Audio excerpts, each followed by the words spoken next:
But I think people need to realize that, look around the world and realize that uh, the power of money has destroyed the world.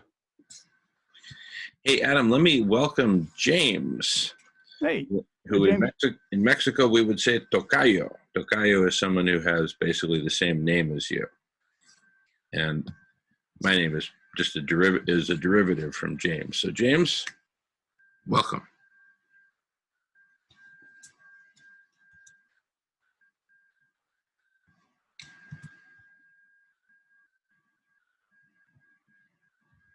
And you're on mute. It looks like your microphone is muted, James.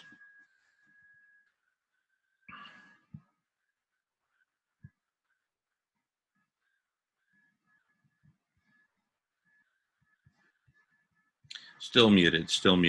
Now, do you see the, yeah. See that? It was like a kung fu move. It was like,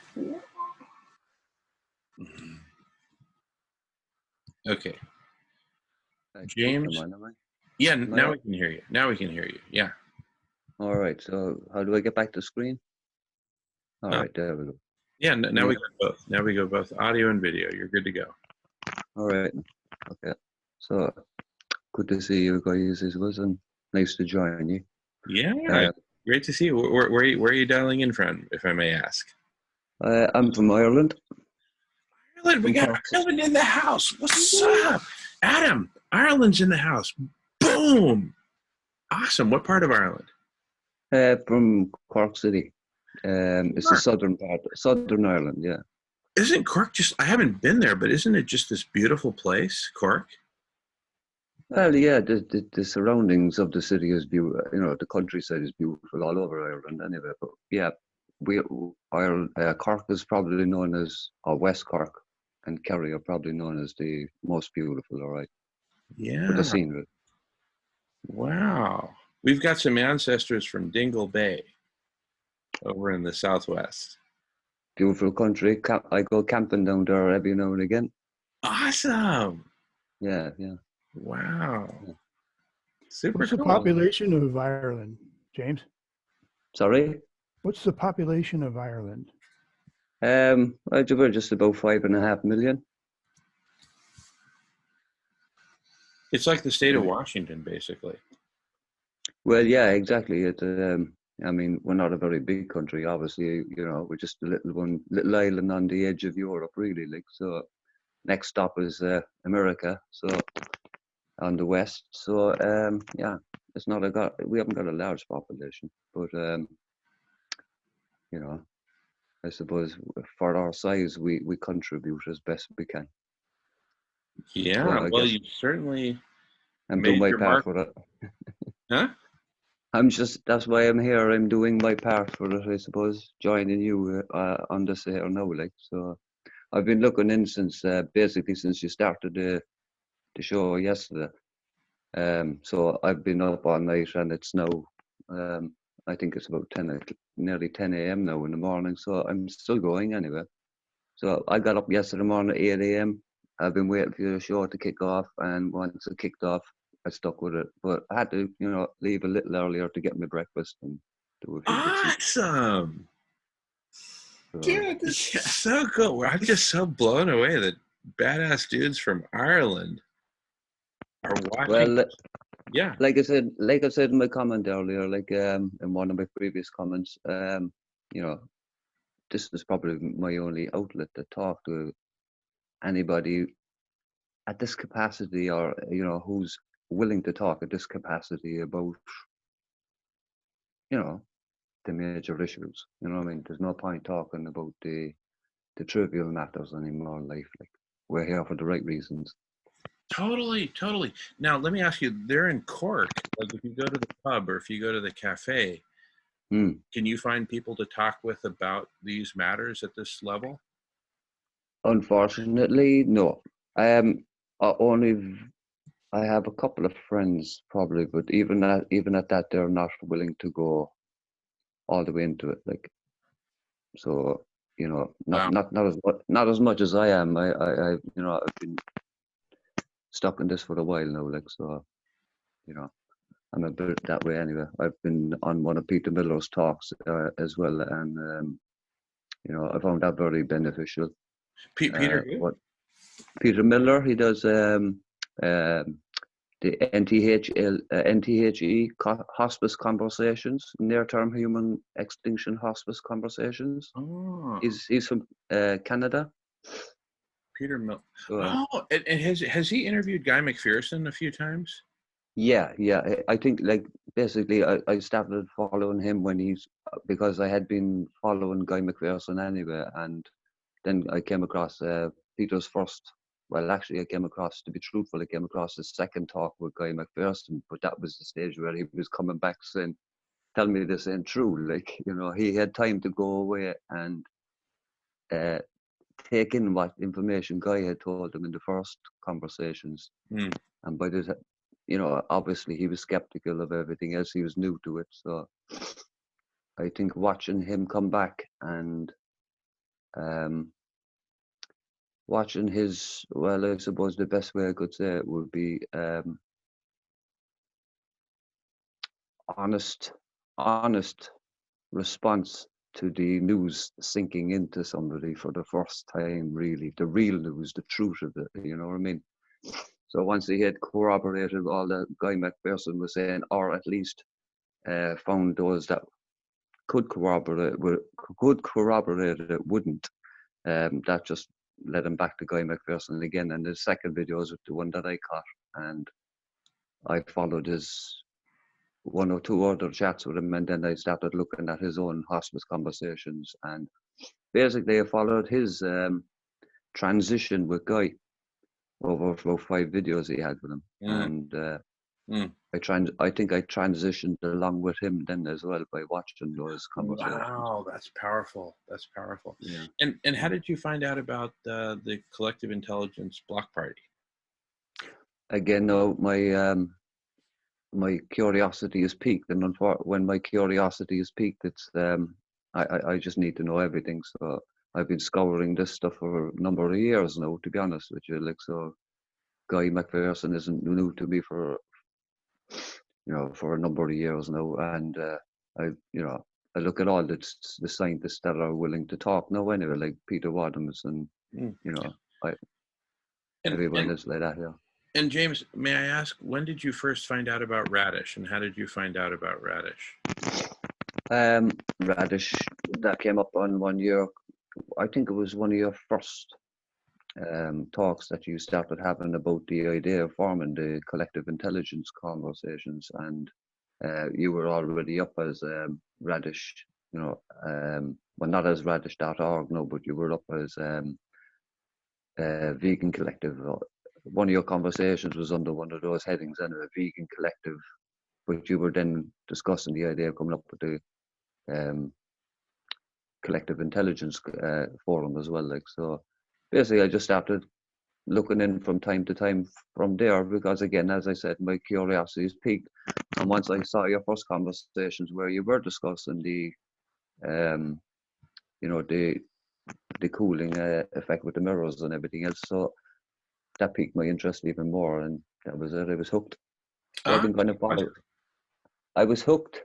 Yeah, awesome. And do you know that I've hosted Guy McPherson a number of times and done some presentations with him. Are you aware of that? Yeah, I've seen those videos as well. Yeah. Okay. Yeah. Wow. Well, it sounds like you really dig in, and good for you. Thank you. Well, yeah. Yes, no problem. I'll let you carry on if you want. You might find my accent a little strange. I'm not sure if I'm speaking too fast. No, it's perfect. It's perfect. It's refreshing. Yeah, it's totally refreshing. And, Thank you. And if you'll pardon our fascination with you, it's that you're exactly who we've been looking for. You're exactly who we've been looking for. Well, I could say likewise. Dun, dun, dun, dun, dun, dun, dun, dun. Yeah, you got to keep the humor in there as well, definitely. Totally. Yeah.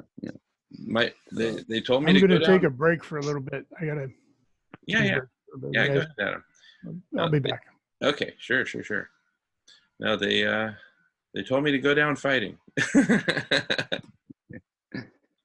Just Yeah, kidding. so yeah, I've been listening to you most of the night, you know, and most of your other guests as well, on and off. Yeah. And well, I've been more or less listening most of the night, except for when my daughter arrived late during the night. There, she lives in Dublin City, so she's just come down late last night, so she's in bed now. Cool. So I kind of tuned out for a little bit there around 4 a.m.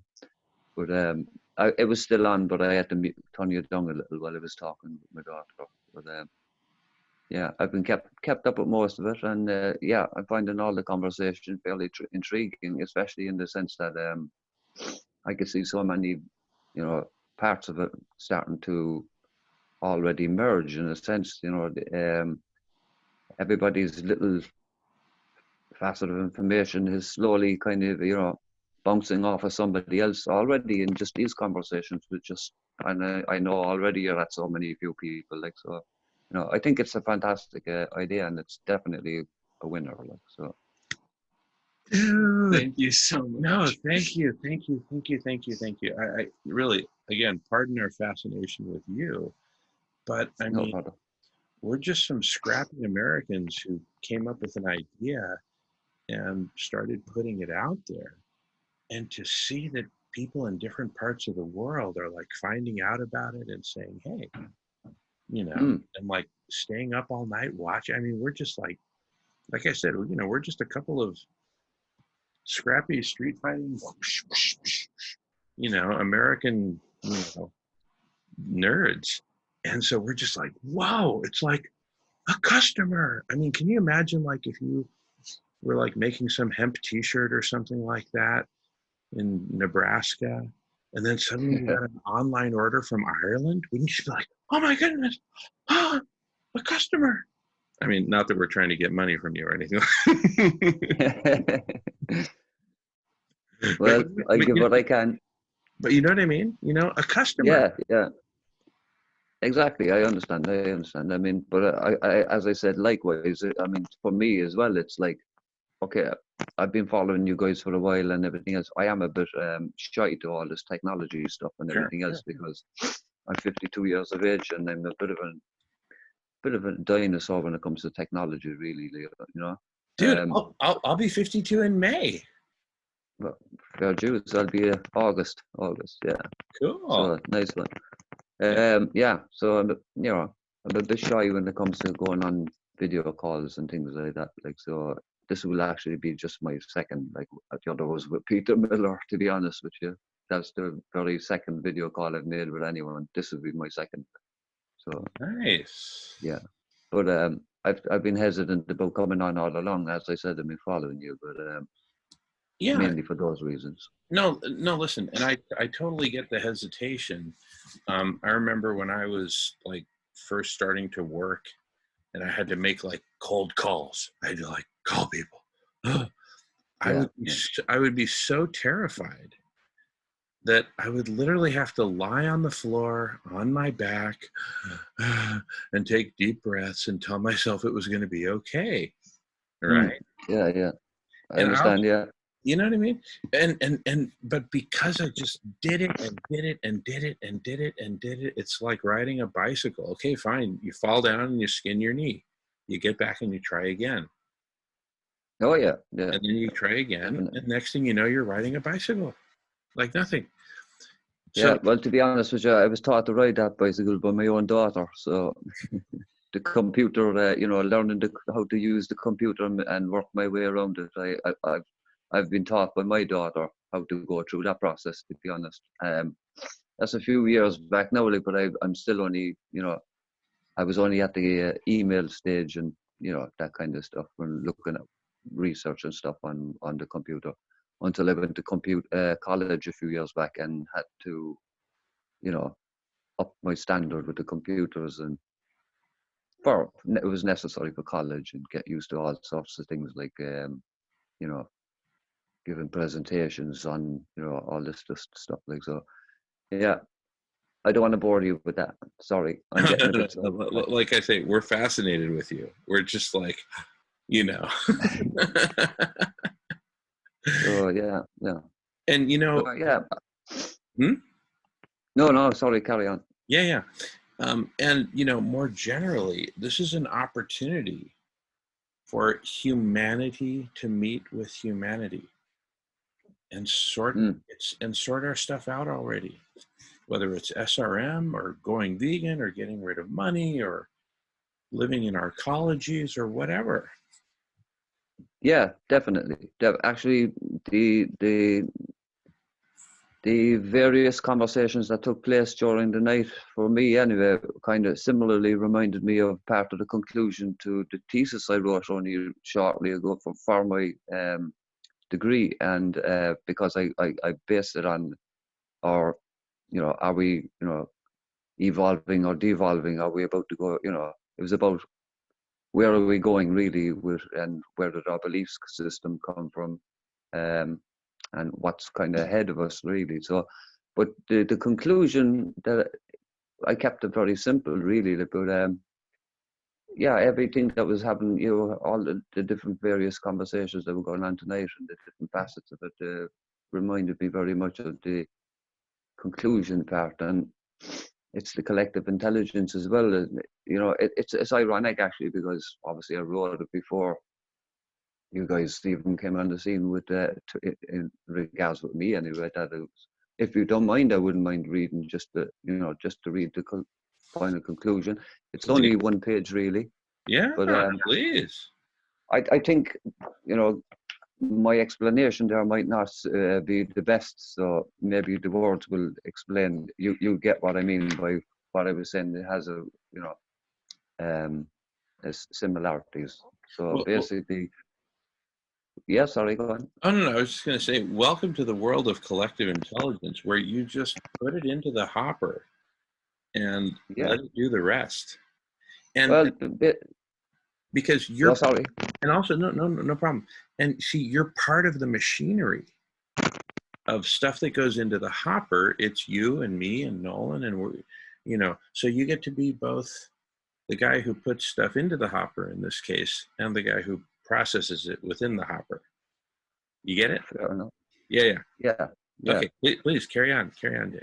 So I must stress, this is nothing in a sense to do with any suggestions about how we can tackle anything other than this is more so to do about how we evolved as a species, our belief systems, our spirituality and our belief systems, and just our technologies, and where we're going with all that basically. So in conclusion, basically to conclude it, I'll just carry on. Yeah. So in conclusion, what then do we make of this information in relation to our behavior towards one another, towards our planet and the future of humanity? Are we heading for a dystopian future? Some may argue we are already in the midst of one. Let's face it, evidence is backing that statement up every day and in the news from all over the world. There is a clear pattern of behavior among all societies today, but we can't just put it all down to greed and profit. We oversee the reinforcement of our children's minds being systematically polluted with misinformation, morally corrupted and desensitized by such simple things as cartoons, film, music, and video games, to name just part of their recreational activities. Now, I'm not in any way advocating the abolishment of the above mentioned, no more than I'm advocating the abolishment of religion, governments, schools, institutions, or money, the main bodies responsible for not only the above recreational activities in the first place, but the very future of those children and the planet they live on. There is more to our humanity than just genes. The science proves this. Nurture has a profound impact on our molecular biology, which is transmitted through generations and has the ability to affect others' genes similarly. Therefore, accepted generational behavioral patterns, such as if you're poor, your children will be poor, and if you're rich, your children will be rich, need not apply. Nor does it mean that you're destined to be an alcoholic if one or both your parents were. determination to change one's so-called predetermined destiny is not only achievable for the individual who is willing to alter his or her behavior / habits on a molecular level, it can help alter those very same issues for the next generation and so on. Therefore, for the collective, on a larger level, the bigger issues in the world today can also be tackled with the right attitude and approach. Not sure if that made sense to you there now, but Brilliant. Oh my goodness. Wow. so I'm not sure if you find the similarities in your own conversations tonight, but you know, Yeah. I do, looking at it from an outside view as I was tonight, like rather than take a part earlier, I was just observing and listening, obviously. Wow. Brilliant. So look, that's just my 2 pence worth. Sure. But Love it. I said I'd shove love it. it in there because basically I'm just saying like that what you're doing is not wrong. It's not a bad thing. It's a great thing. And, you know, the more it continues, I agree 100% with you. The more it continues, the more it will evolve for all the good reasons. So just keep up the good work is all I'm saying. And I hope to be tuned in as much as I can. Oh my goodness. Love it. James, you've just totally made not only our night, but our weekend. Thank you very much. Seriously. Thank you very much. And I mean, it's just like, wow. I mean, you know, like, my goodness. This is just like living proof that the thing is, we had this hypothesis that there are people like you and like us. Obviously, we're not carbon copies of each other, but, you know, people like us all around the world. Yeah, oh, without a doubt, yeah. I mean, as I said to Peter Miller when I was talking to him as well, you know, I've been following, you know, the subject for a while now, quite a while, and it's kicking off big time in England at the moment with the Extinction Rebellion crowd and everything else. And, you know, there's, you know, massive, actually it was only yesterday, they had another massive turnout protests all over the country again yesterday. So, you know, unfortunately, they're starting to be getting branded on they have been put on the UK terrorist watch list. Oh my goodness, not since Guy Fawkes has Yeah, exactly. Great Britain's been so rocked internally. Is that a fair statement? Oh, big time, yeah. Shit. Yeah. Normally Britain would take the battles elsewhere and then come home and sip tea like gentlemen. Now they're getting their internal castle just rocked. I would say reaping the benefits or reaping what they sowed, you know, in a sense to like the first and immediate response to the fact that they decided to go ahead with Brexit and leave Europe. The first thing they implemented yesterday or the day before was to raise the standards of levels for how highly educated and what level of a wage you'll be earning in order to achieve entry into the country, you know, to live there in the future. So they're cutting out all migration and everything else. It's, you know, it sounds very similar, but basically it's they're shutting down borders really because I think, you know, obviously they know what's coming down the line. And Extinction Rebellion are telling them what's coming down the line, even though they try to blacken their name and tarnish what they're saying. That would be the government itself, like the powers to be. So yeah, the Extinction Rebellion are fighting a hard game because the majority of people are beguiled by mainstream media, unfortunately. And in Ireland here as well, mainstream media has completely, again, beguiled, and it's just misleading people. Like, you know what I mean? Majority of people here have no idea what the hell is going on. Is there a presence of Extinction Rebellion in Dublin? There is, yeah. There's a presence, and there's a presence in Cork there now, sure.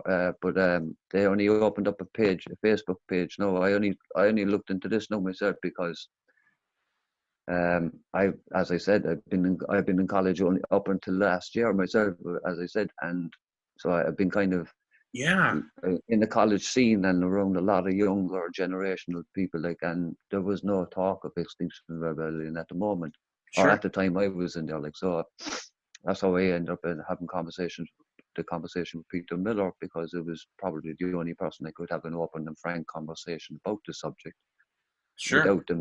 without them telling me, oh, don't be so silly, that's not going to happen, or you're only exaggerating, or Sure, totally, you know. totally.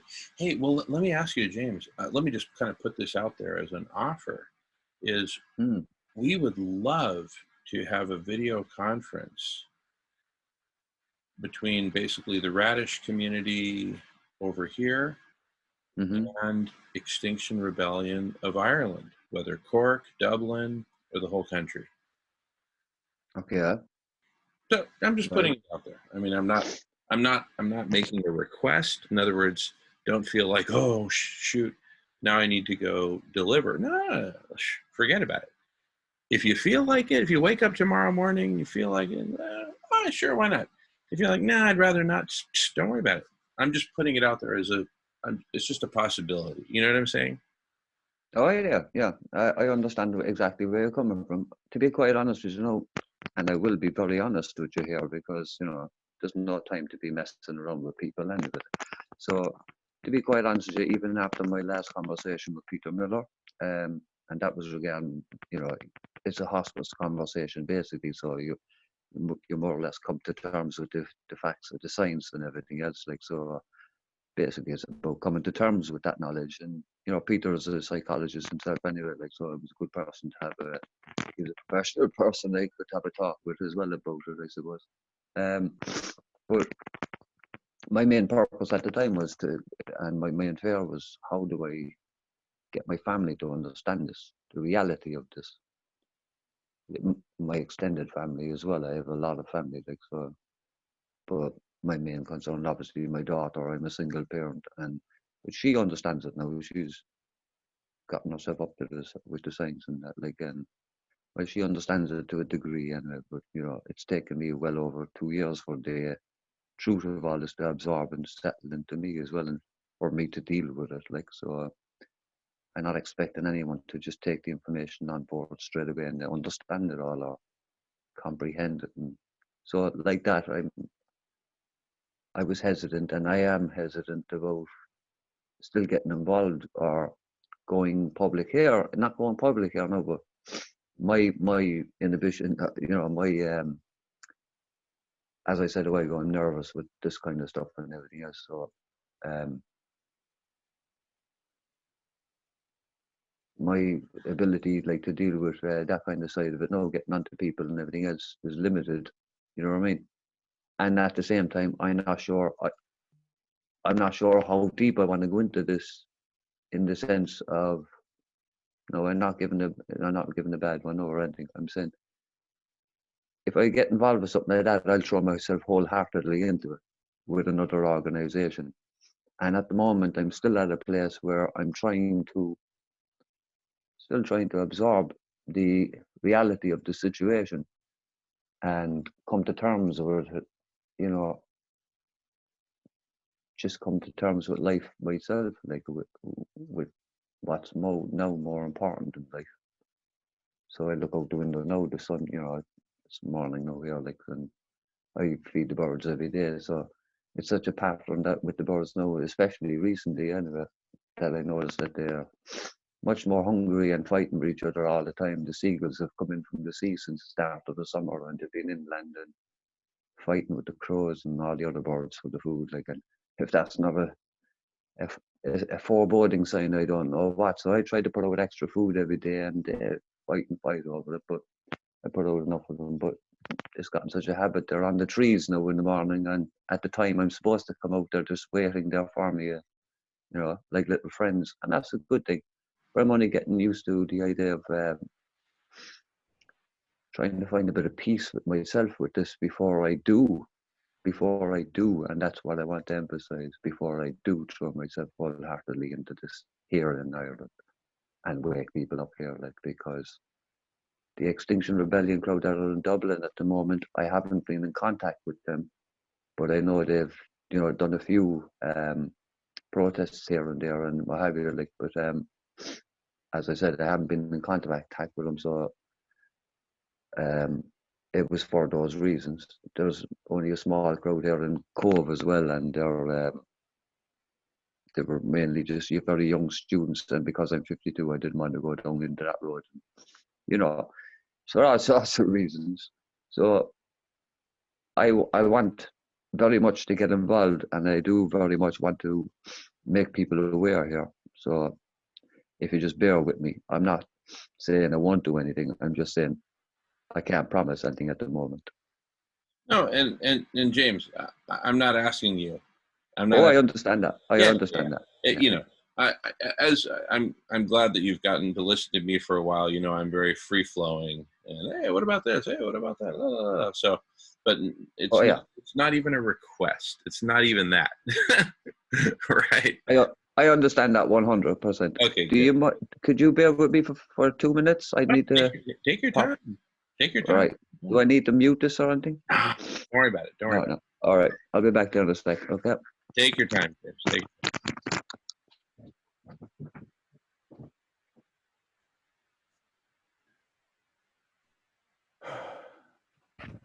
All right, you two lovebirds. Busted by Adam. Yeah, I signed on to say I'm signing off. Oh, really? Yeah. Wife's home and I gotta go.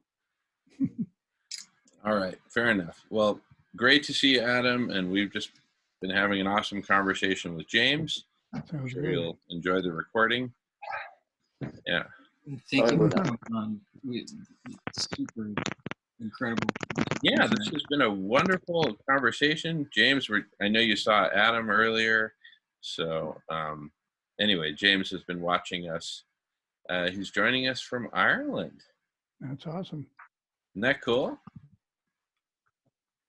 Yeah. Sorry about that. I just had to make a quick run to the toilet. No problem at all. No problem. Anyway, so as you can see, a leprechaun has appeared on the screen. He's totally dressed in green, even a green background, right?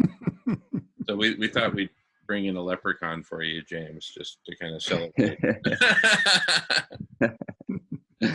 Very good. All right. So, yeah, and I've got to go. So you all have a good evening, and nice to meet you, James. And I'll talk to you more next time. You too, Adam. It was nice listening to you tonight, and yeah, definitely we'll talk again soon. Yeah, check out my YouTube channel, World Without Money. World Without Money. I'll do that. Yeah, I got a few videos on there. Fair enough. I will do that. All right, we'll talk to you guys all later. Great hanging with you, Adam. Okay. Thanks so much, brother. Same here. Bye. Take care. See you soon.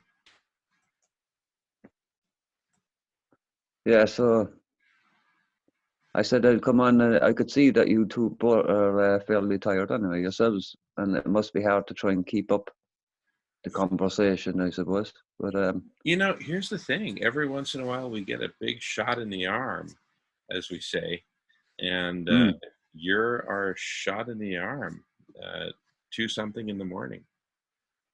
Right, fair enough. I think that was part of my motivation as well for joining you. I think there's no point in being hesitant anymore, and as what I was talking about earlier, so I'm trying to push myself further and further. So I'm just thinking if myself being so nervous and not the best with technology and everything else, but I can push myself to come on and talk to you here on this, and I know you posted on YouTube.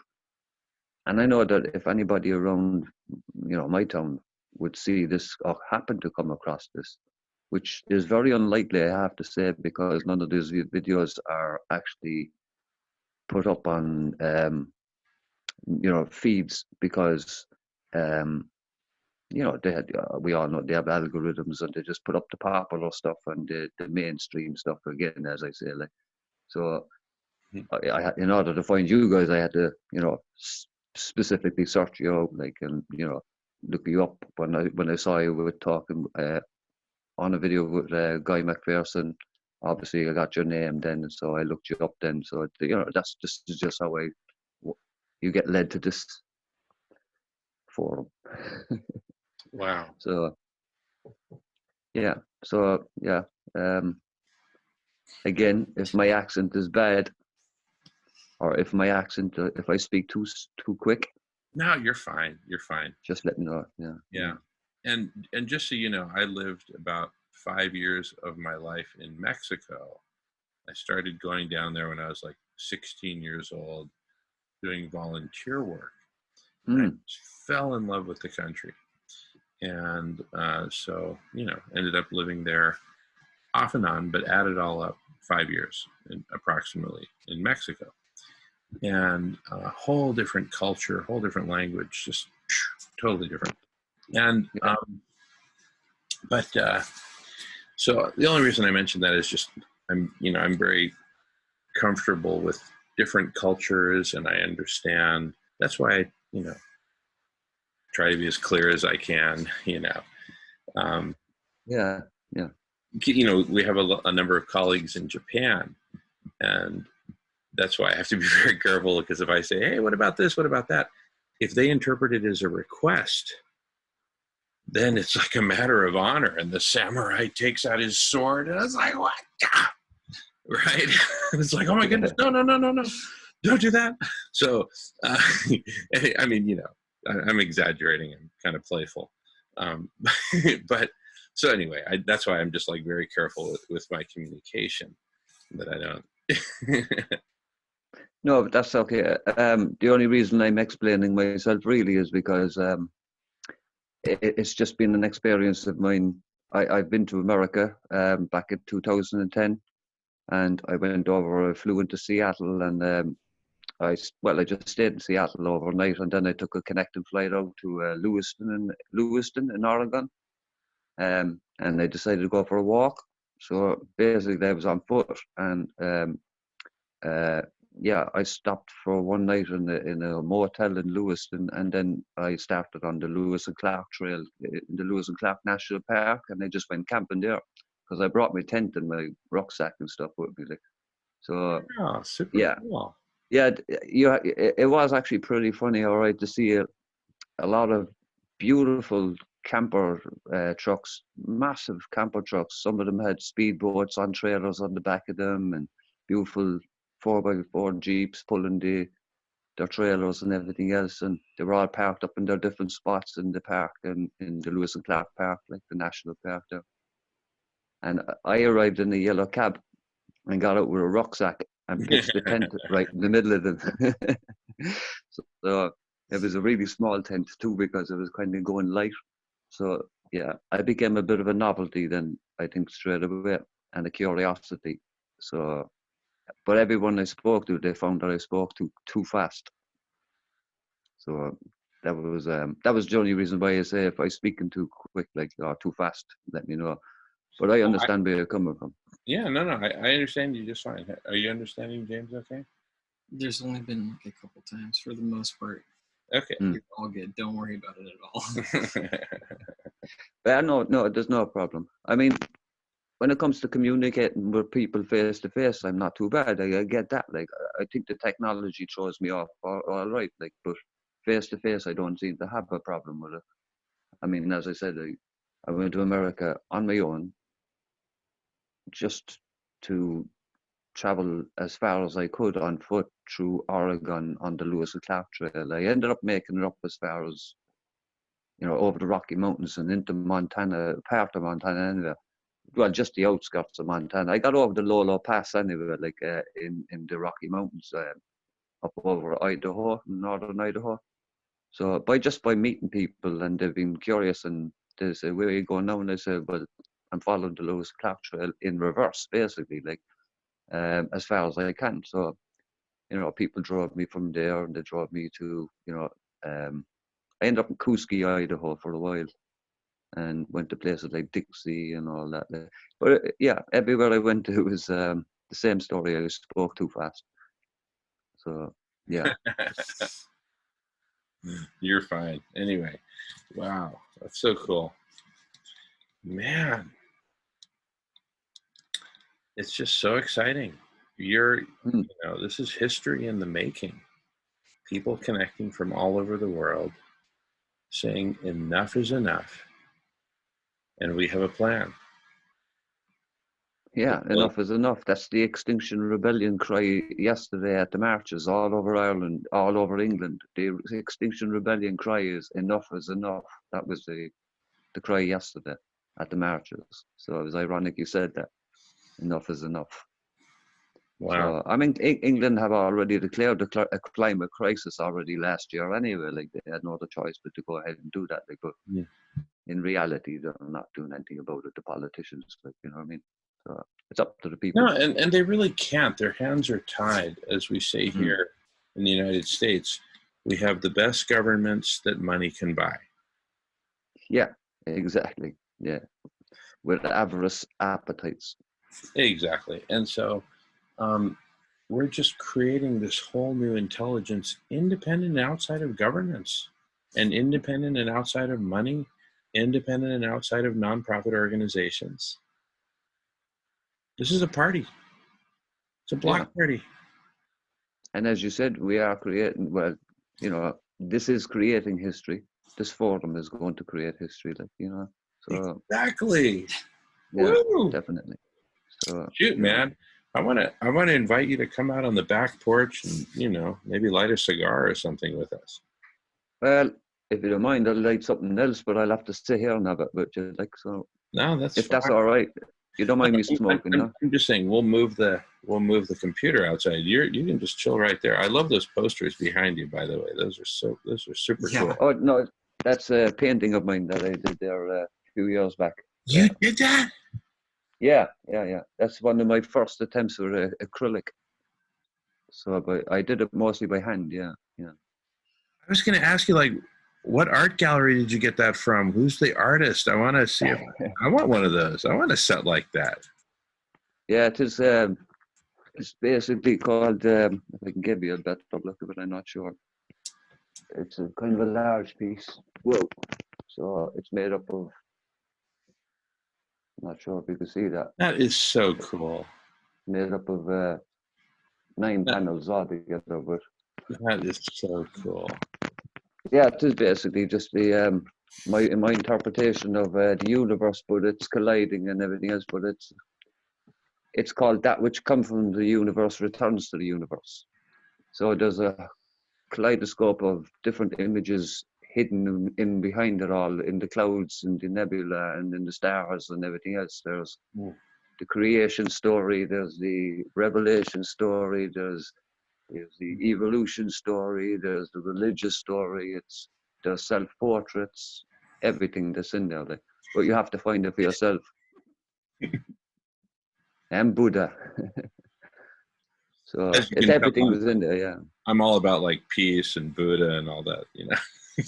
Yeah, same here. Yeah, yeah. I'll give you a look out my back garden. Yeah. Did you see that? That's beautiful. That's my little. It's a bit of a mess now over the storm last night, like, but yeah. Not sure if you can see that properly. It's a bit awkward. My cat is looking at me silly. That's so cool. That's so cool. So yeah, are you going out to the porch then? Yeah. Maybe. What do you want to do? Before we do, I want to read some comments that have been made. Oh, okay. Hey, we've got some. Yeah. We got some comments that Nolan would like to read. Sure. So Trev asks, is cannabis legal in Ireland? Trev asks, is cannabis legal in Ireland? No. Okay.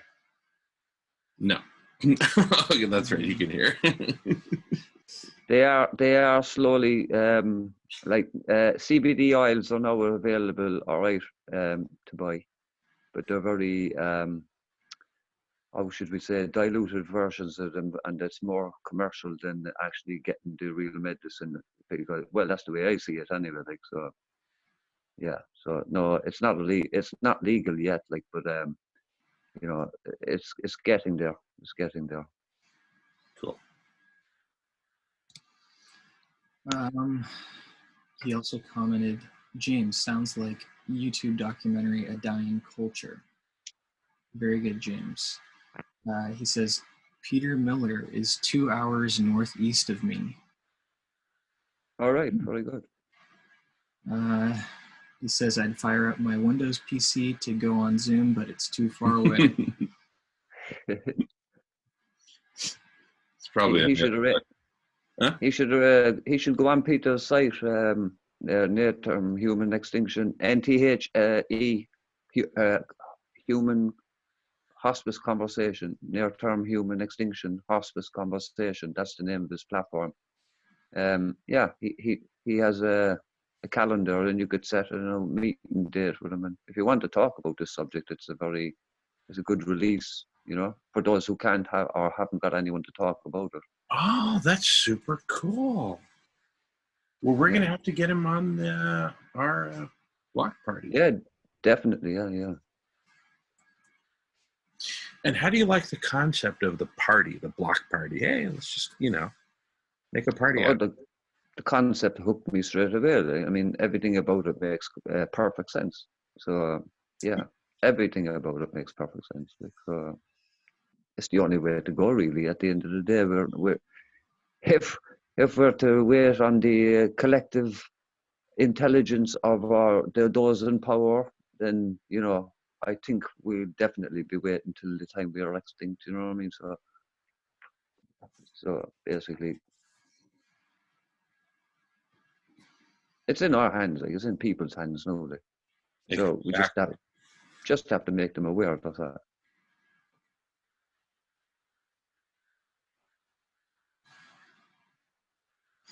Trev says 99.999% loud and clear, James.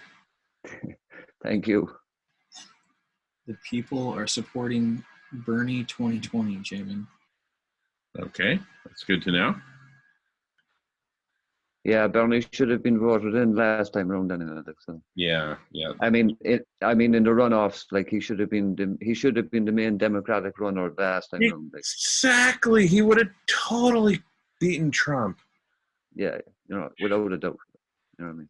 So he should be the man now to do it. Like, as far as I'm concerned, if Americans if they have the common sense to see through Trump, which anyone would, unless they're actually, sight impaired, and if they have what they claim to have, which I believe they always had, which was pride in their democracy and their right to to govern the people. But Trump is on his way to be nearly declaring himself an emperor status at this stage. Like, it's crazy. But here's the thing: if they have any sense, they'll vote for Bernie Sanders. Like. Any sense about what? If they have any sense, if the American people have any sense in the situation that they're facing now, and what's happening around, like what's happening on their doorsteps now, even with the climate alone, therefore, since November or alone, like the whole of America is getting a whack of it from all sorts of angles, and it's all out of the norm weather. Like, I know that there's misinformation out there and everything else, but forget the misinformation, forget what's right or what's wrong. Look out your window and listen, open your ears and look out the window, listen to Trump and listen to the nonsensical talk that comes out that man's voice and out of his mouth, and listen to common sense in your own heart. Look out the window and see the weather, and to tell you that it wasn't like that 20 years ago or when your grandparents were like that. You know what I mean? So common sense, if America has common sense, they'll get rid of Trump and get Bernie Sanders in there and start making some difference. This kind of forum can only make a difference with the political scene if they have someone like Bernie Sanders in there. Otherwise, as I said, we're on your own. Sorry if I'm going on too much. No, you're fine.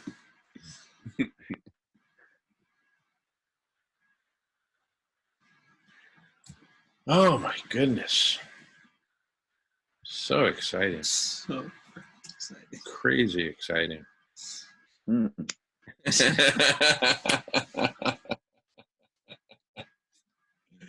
Dude, James, I speak on behalf of everyone I've ever known.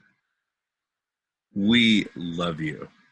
Thank you very much.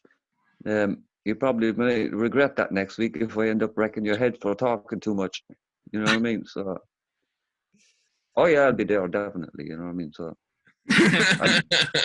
unfortunately, circumstances beyond my control prevented me from tuning in last week. So, Don't worry Yeah. about it. Don't worry about it. and it will only be circumstances beyond my control that will pull me away from it next week as well. Well, listen, you have saved us from flying solo right now. Mm. You've done Well, us, among many other things, you have done us a specific huge favor by being here during this time. I think I kind of hinted at that there when I was saying I chose now to join the conversation because, as with anything, even with a long distance flight, you're going to get to the lag system, like, and to the stage where you're almost falling asleep, but you're nearly there. So I'm not saying you're nearly falling asleep, but I can obviously understand that you guys have been on your feet for a long time there. I can see that, like, so you must be tired and everything. And there was, a lot more people had to tune out of the conversation for a while. So I said, I better get in there and Well, James, occupy a bit of time. James, we owe you one. Not just one. We owe you probably in Irish currency, we'd be looking at about 40 pints at the local pub. Now, you don't have to drink them all at once, and I do hope you drink. I don't, unfortunately. Oh, No. shit. Well, I hope you like smoking really good stuff. Well, I'd like to know about that. Like, I do drink, but I don't really drink a lot anymore. Okay, well, we'll just go one pint at a time.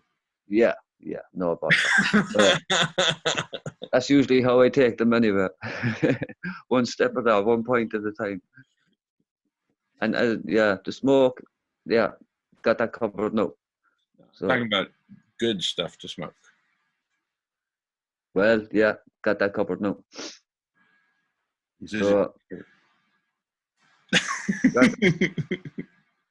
I like the proper tobacco, you see, you know what I mean? And I always get the good stuff. I don't like buying there's what they call counterfeit tobacco out there and everything else, and you know what I mean? So you have to be very careful. You have to get the good stuff, all right? Only the good stuff for you, James. Yeah. Oh, yeah, legit all the way.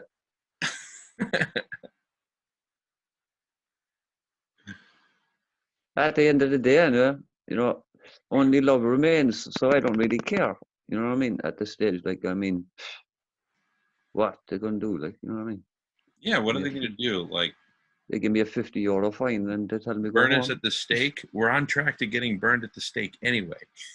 Yeah, and if I did get brought up there for that, I'd probably have one there in front of the judge and ask and tell him a little bit about this, and he'd understand why I was having one then, like, you know what I mean? Yeah. So, Oh. Wow. In essence, I'm saying like that. When it comes to things like this, I look at life differently now. Like, so, I see that now as a trivial matter completely. You know what I mean? We've got much bigger things to worry about. Totally. We have bigger fish to fry, and if we don't fry them, we'll be the ones in the frying pan getting fried. It's as simple as that. Exactly. You know, do you have that expression in Ireland? We have bigger fish to fry. Bigger fish to fry, yeah, definitely, yeah. You say that there. Oh, we do, yeah. We have bigger fish. We have many sayings, really, to be honest with you. Like, there's more than one way to skin a sheep. You know what I mean? So, all right, we're gonna maybe take a couple of minutes and do a little migration, but we'll just. That's cool. That's all right. If you don't mind, I'm going to get up and make a cup of tea. Take your time, James. Take your time. As I said, I don't drink that often, but I love my tea. You know what I mean? I'm a teaaholic. Good for you. Good for you. So I'm going to grab my mug and head out. Do I need to mute this? Nah, don't worry about it. Don't worry about it. Cool. Okay, man. I'll talk to you in a bit. Okay.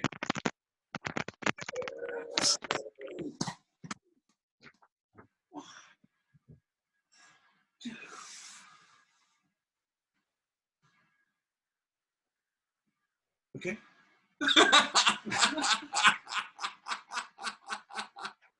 Okay. Well, Jamie sees this. You know, Jamie's all right, right? Well, he sees it.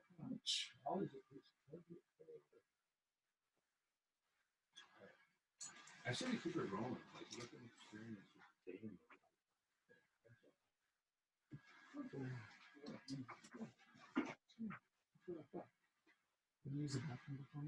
No, you got it. You got it. I'll just do the migration here.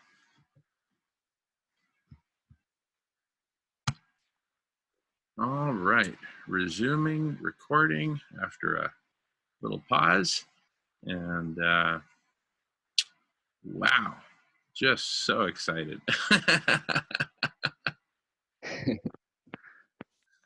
So, Oh, I just got to get something from inside. I'll be right back. Can I get you anything, Nolan? Good. James, can I get you anything?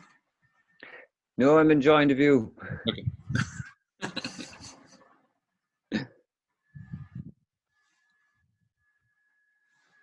It's super exciting to have you here. Thank you very much. I mean, like, obviously, it's same here for me. I mean, I know you're making a big deal of me talking to you, but obviously it's because I'm across the Atlantic or something like that. I understand that, like, so. And it's good to see that your word is getting out there, spreading afield, far afield. So that's good as well. So, you know, I'm just as happy to be here with you guys as, you know, you probably have to, you know, have a chat with me as well. Like, Absolutely. And, you know, the thing is, here's the thing. It's such a blessing when you connect with, you know, people from a faraway land and you're able to have this connection, right? mm, I mean, you know, I'm really glad that you have the faith that this is going to grow into something big. But I guarantee you, neither Nolan nor I will ever forget Mr. James Desmond, who rescued us late at night on the second block party. Not block party number 139 that everyone forgot or something. No, the second one. James, yes, you're a friend and brother forever.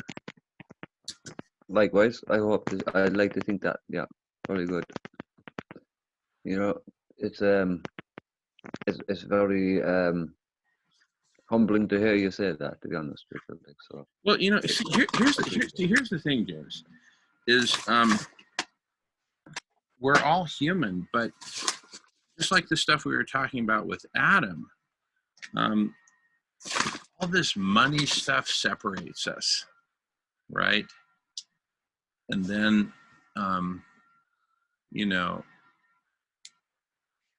cultures, you know, different nations. There's so many things that separate people.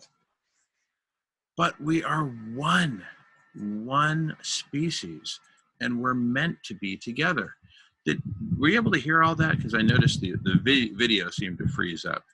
Yeah, my phone rang there. Sorry, so I just got cut out while it was ringing, so I had to just hang up the call again. No problem. Did you miss anything that I said?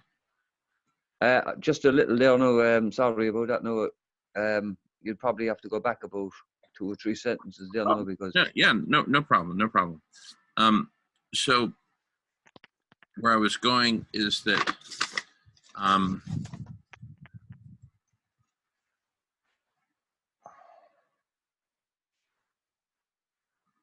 help me out, Nolan. Where was I? When you've been up 24 hours. I understand that. I understand that. We're talking. You were saying, like, you know, I was saying I was kind of humbled to be by you saying that about me. Like.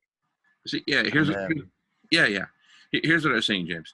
Is you know, we're conditioned to believe that we're separate from each other, and some people even take it so far, even though very few people would acknowledge this in language, but some people would go so far as to say that kind of the default for a lot of humanity is to see other people, particularly men, as their enemy, as their competitor, right? Mm-hmm. When there's no logic behind it, right? But, Exactly. you know, like I said with Adam, we have perfectly good hardware, but the wrong software. We were born into a crazy world and we got downloaded like a computer virus that told us Yeah. you have to compete and hoard and hoard and hoard and be better than, be better than, be better than, have more than, have more than. It's an illness. Oh yeah, definitely. Our first virus. Pardon me? It is an illness. I said definitely. It's Yeah. probably one of the first and longest viruses we'll experience. Exactly. And way more serious than, anyway, we've talked about it. You've heard the previous recording with Adam, but I like that he said it's more serious than, you know, an actual physical virus or a disease, because that'll kill an individual. But this is on track to killing not just the entire species, but, you know, pretty much all of complex life. Yeah. It's shocking when you say it, and yet it's even more shocking when you say that the majority of people, and they look at you as if you had two heads. You know, so that's the most shocking thing about it for me, is that so many people are not in the know Yeah. because of the virus installed in us, like Oh, the misinformation and the conditioning. No, I've lost you again there. oh no, I was just muting Oh, sorry. That's right. But so anyway, what we're establishing here is really a new norm for people to connect with other people directly, right? Not at all in a competitive way, not at all in a transactional way, right?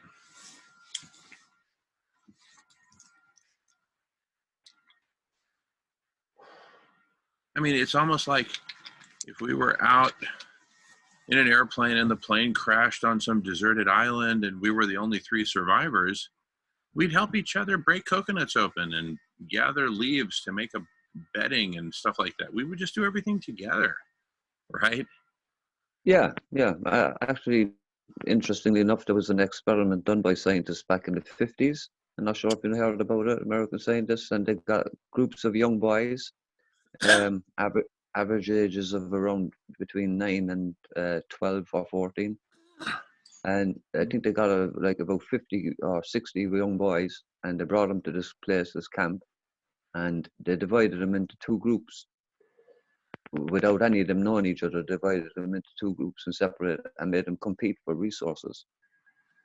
Now, I know that's, you wouldn't get away with that back in the day, but they did do that anyway. But the thing was, almost instantaneously, the 2 groups went into combat against each other, and you know, it actually did result in physical violence as well with each other. And it was only until they introduced a common problem for both groups, which was to cut off the water source, that the 2 groups came together, solved the problem, and then realized that they didn't have any differences at all in the first place. So, you know, I get exactly where you're coming from. I get exactly where you're coming from. Totally. That's it. Beautiful. That's it. Simple as that. Yeah. It's only a matter, again, like as I said, with the epigenetics side of, you know, what they're scientists are discovering with epigenetics, and the fact that information can be carried on, learning information and lessons can be carried on in the genes and passed on to hereditary. That information can be still within the genes, encoded in them, so to speak. Proves that, you know, that nurturing also plays a vital part not just nature. So, there's a lot of work being done on it at the moment and all that. But In fact, we were talking about that nurturing part earlier today on the block party. mm, Yeah, we were talking about that earlier, about the nurturing and the connection and the birthing, because we're birthing a new world here. Right? yeah, I actually caught that. I caught that conversation. Yeah. Awesome. And the idea of the experiencing of the imminency of death when you're coming out of the womb. I understood what he was saying there, but yeah, basically. Yeah, that's So, it. Wow, my goodness. The depth of conversations that we've had today, just in one 24-hour period, right? yeah, And we're establishing a pattern here where we come together once a week and we make it happen. Some people can come for a couple hours. Some people can come for 12 hours. Some 24. yeah. Well, I did the 24, so start to finish. I might as well hang in till the end, and I won't go to bed until tonight now anyway, because I can't seem to sleep during the day. So if I stay up all night the night before, I'm up until the next night. Like, so. Wow.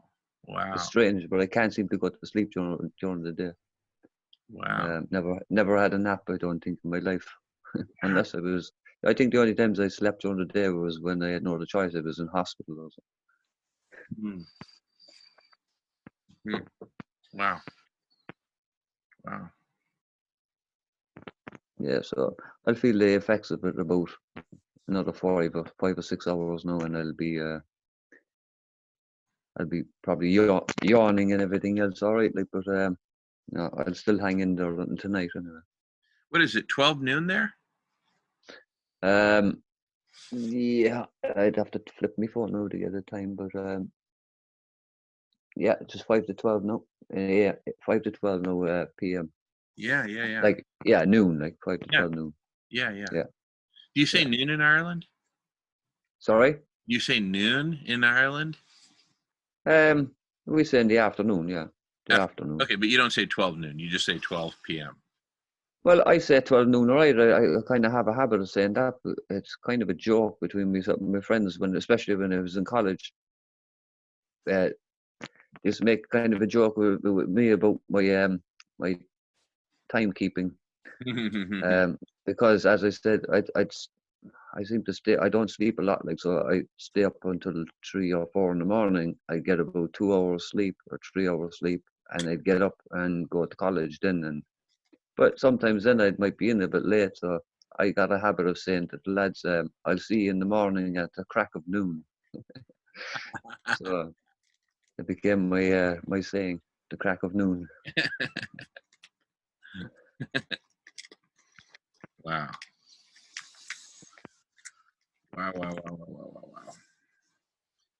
We have some comments I want to respond to. Yeah.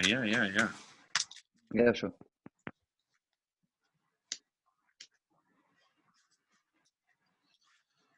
So we have a request for this marine permaculture video. That was a while ago. And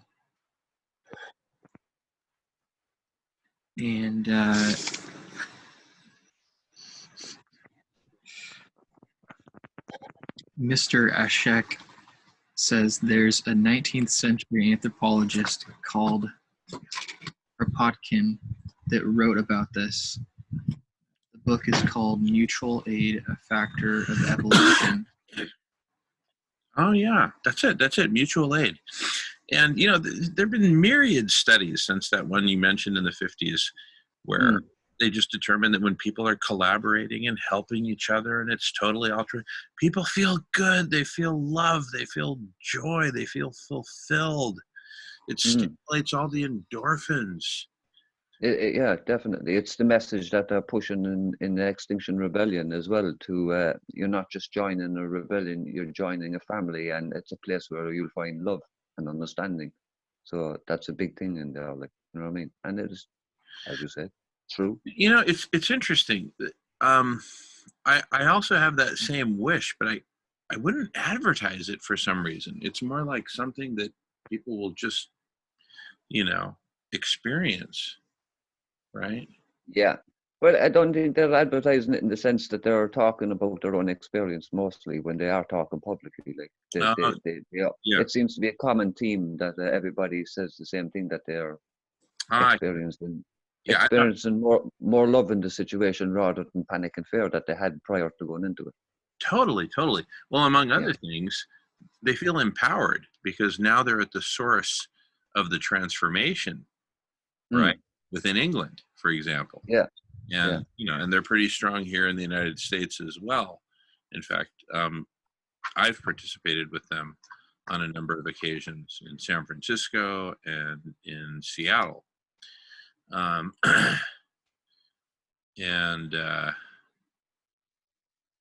in fact, yeah. Anyway, so in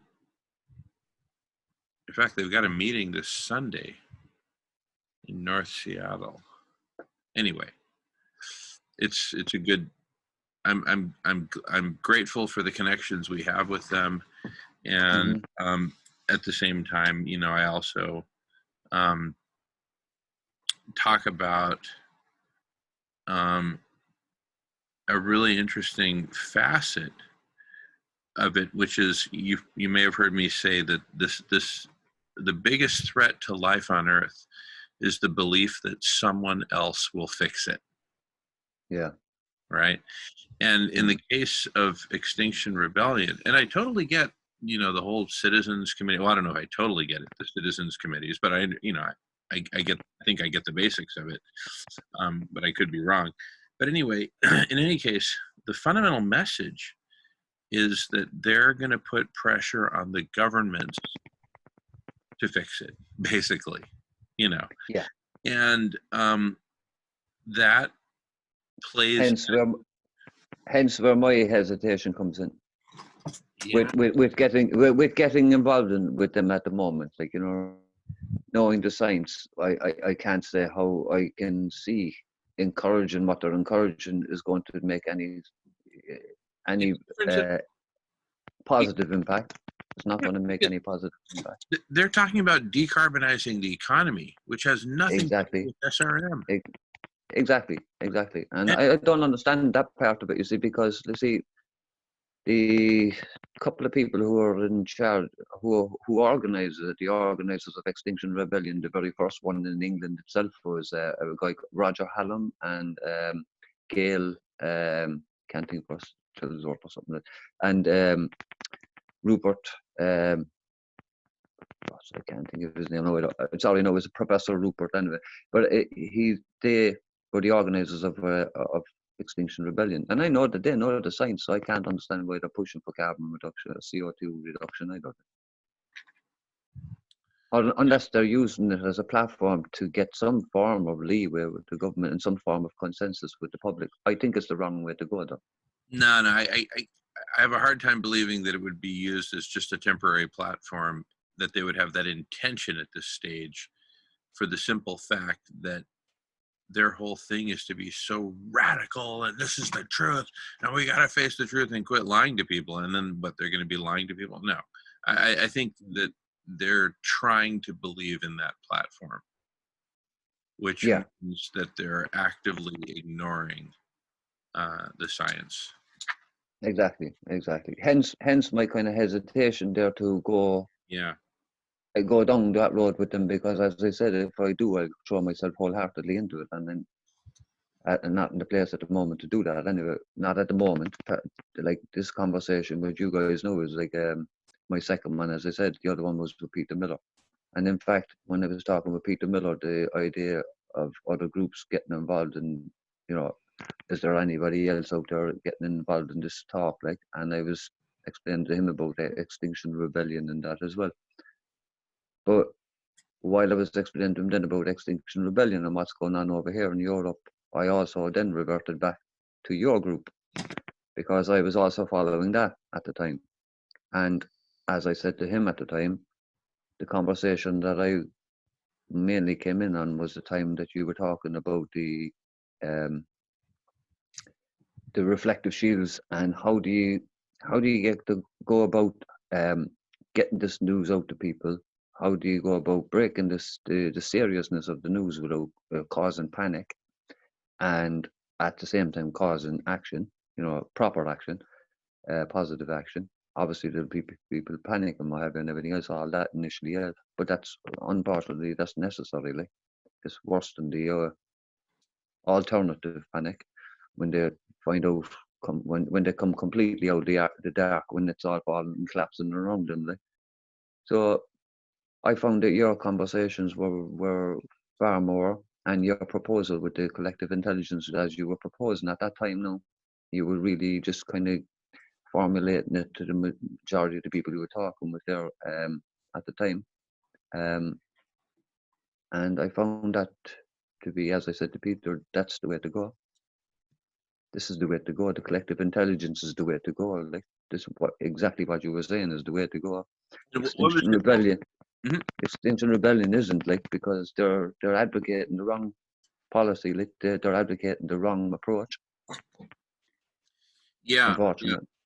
And in fact, I mean, one problem is that they're focused on the decarbonization of the economy, but the other problem is the citizens' assemblies. That's not collective intelligence, right? No. That's adding. Well, Mhm. sorry, I keep kind of jumping in, but I will forget it at the point. Don't worry about it. They proved that actually very early on in their protests, that you see, as you say, collective intelligence is a collective that knows what each facet is up to. So it's intelligent in that sense.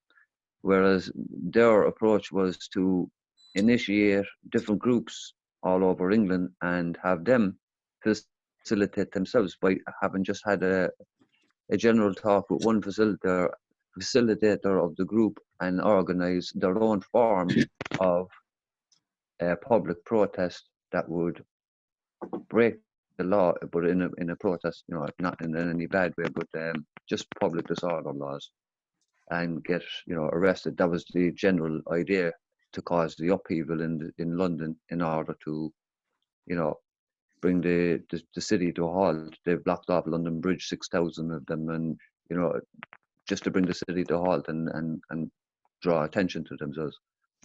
People got annoyed about it. Obviously, there was the media, and the media are representing the powers that be anyway, so they were really getting on the Extinction Rebellion's back about it. Like, I think a couple of weeks later, when some other group, who again, know if this was a collective intelligence and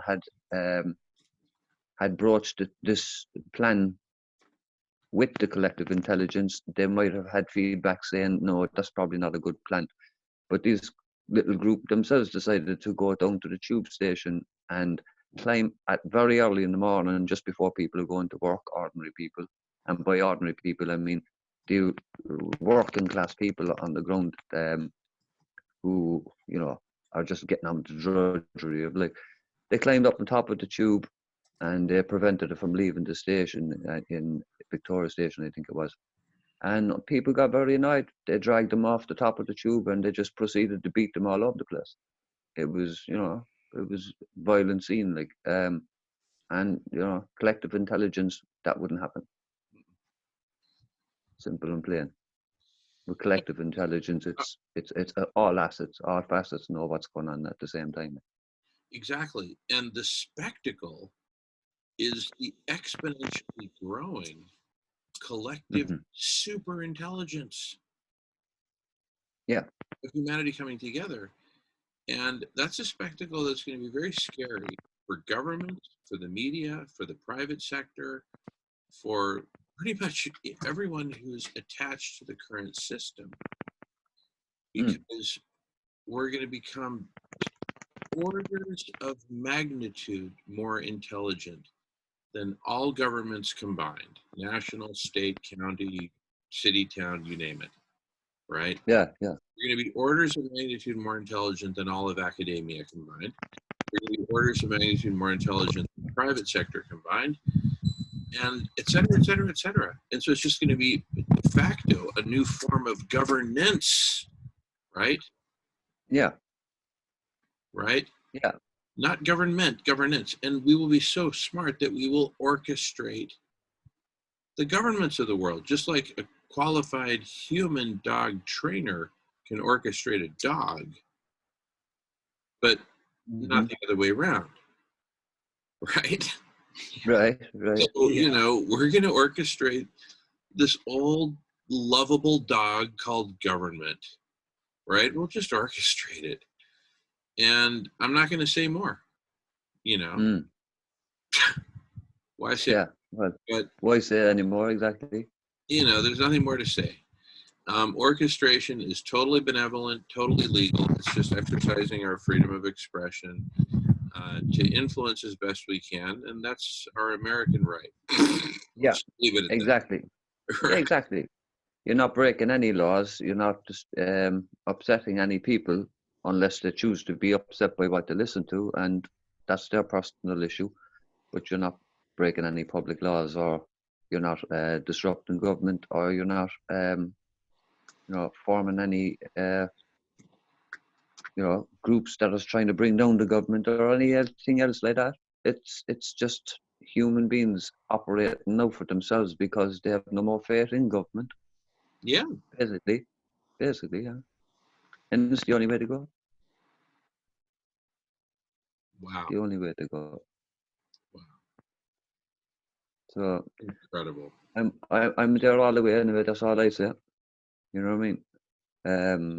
As I said, when I put myself into something, I do wholeheartedly, and Yeah. Yeah. so I can only, like, collective intelligence now. I can only grow now as well from here on too. Like, you know what I mean? So that will include getting over my inhibitions and everything else about Yeah. dealing with technology or whatever else, and dealing with communicating with other people. And if that leads to building a wider audience here in Ireland, which is my aim anyway, but mainly my aim is to have that audience begin with my family. You know what I mean? I need to get my family in the know, Sure. and I'd be happy. I'd be happy then, comfortable with then dealing with others. If you get my point. Totally. But Totally. And one other thing, James, I'm curious, how did Peter respond when you shared with him your thoughts about collective intelligence versus, say, Extinction Rebellion? well, I didn't put it in. It wasn't the conversation didn't kind of go in the sense of a versus. It was just he wasn't aware of, like, well, he seemed unaware of the Extinction Rebellion's crowd. So while I was giving him a bit of background on myself and my knowledge, where I am with my knowledge and the whole subject of the thing anyway, that's how I, began to talk about the Extinction Rebellion crowd and, the people who are on about it here on this side of the Atlantic, basically. And yeah, so when I started talking about them, almost instantaneously in that conversation, I went from talking about Extinction Rebellion to your own group, and in a sense, without saying it, or there wasn't any versus kind of a conversation, but in a sense, I just went straight after explaining about Extinction Rebellion to Peter. I went and mentioned your group then, because I was more taken with your group. I was only explaining Extinction Rebellion and to himself, to give him an idea what was going on this side of the Atlantic. Mm. But I soon jumped back to what's going on his side of it, because I find this more interesting. Like, it's more definitely going to be more fruitful. You know what I mean? So again, hence why I'm here. Beautiful, Whoa. beautiful. And roughly how long ago was that conversation? I think about just over a month ago. It's Okay. NTHE hospice conversation with James Desmond. Yeah. So. Oh, excuse me. You're We're hitting the on the Zeds. stretch. Less than 2 hours to go. Well, Which, would seem like a long time for a meeting, but compared Hmm. to 24, it's 8% of 24. Well, I'll probably be crashing myself later on now, but What's that? you know, I'll probably end up crashing myself at some stage later on. When I say crashing, no, I'll start yawning and Oh, yeah, what yeah. have you. No, and by the way, just so you know, we're now so close to the end, it's like no big deal. You have helped us out tremendously. So please do not feel like you need to continue helping us beyond this. No, no, no, you misunderstand me. When I say I feel like I'll probably end up crashing myself later. I mean, I'll end up starting to yawn and go, Yeah, hit the down, but I won't go to sleep. I wasn't saying that at all. Or I won't be going anywhere either. You know what I mean? More or less, I'm here now, and I'll be here unless I get interrupted by someone calling at the door. yeah, sure. That's all. Okay. If I do, I'll just tune out for a minute. You can mute me or something. So I'm here. We'll chat. You know what I mean? I mean, if you want to ask me something, I don't mind because I can understand you've been talking a long time. So, you're by your yawning and everything. I hope I'm not boring you. I know I'm not because you're tired. So, if I can fill the void, I'll fill it if I can. Like, Dude, want to you ask a are question? so super cool, James. Oh my goodness. Absolutely. I'm just like blown away. I'm blown away. Oh my goodness. You have to, if you want, I mean, we Irish are known for having a very sarcastic wit. Sure. And there was somebody said at one time that Freud said that the Irish were superfluous to psychoanalysis, but it's actually not true. It wasn't Freud that said that at all. But the point is that regardless of the situation that we find ourselves in, Irish people, as far as I can tell, anyway. And I think this is definitely, again, no going back to epigenetics. I think this is an inherent mechanism, inbuilt mechanism in the Irish people because it's ingrained in us all. And I'd say it goes back to the famine because of how bad things were back in the famine. I mean, happy days. I can't say, you know what I mean? I can only look back at my history and see what it was like. But I've read the annals of history that aren't in the normal history books either, and I've seen what went on during the famines. Just the same as it went on in Japan during World War II. And I don't want to go into the grisly details, but things were done because people were starving. But point is, that went on in this country as well, and it wasn't a famine. It was an enforced starvation by the British rule at the time. Wow. So I won't go into the politics of it, but all I will say is on the epigenetic side, I would say it's ingrained in all Irish people to try and make the best of the worst situation. Yeah. So we all inherited a sarcastic wit. So regardless of how bad we see things and understand them, we'll still make humor of it. So if I seem or come out with something that sounds humorous, or maybe not even humorous, could sound maybe insulting to somebody or anything, just bear with me. It's just sarcastic humor, like, you know what I mean? That's all. So I just said I'd put up an exclaimer there or whatever you call it, a warning sign. So yeah. Sorry, I'm blabbing again. Carry on, man. Ask me a question if you want. I can see you want to, you want to have a bit of a snooze, I'd say, at this stage. No, but I know you're going to hang in there. We're hanging in there. Yeah. 24 hours is 24 hours. That's the commitment. And,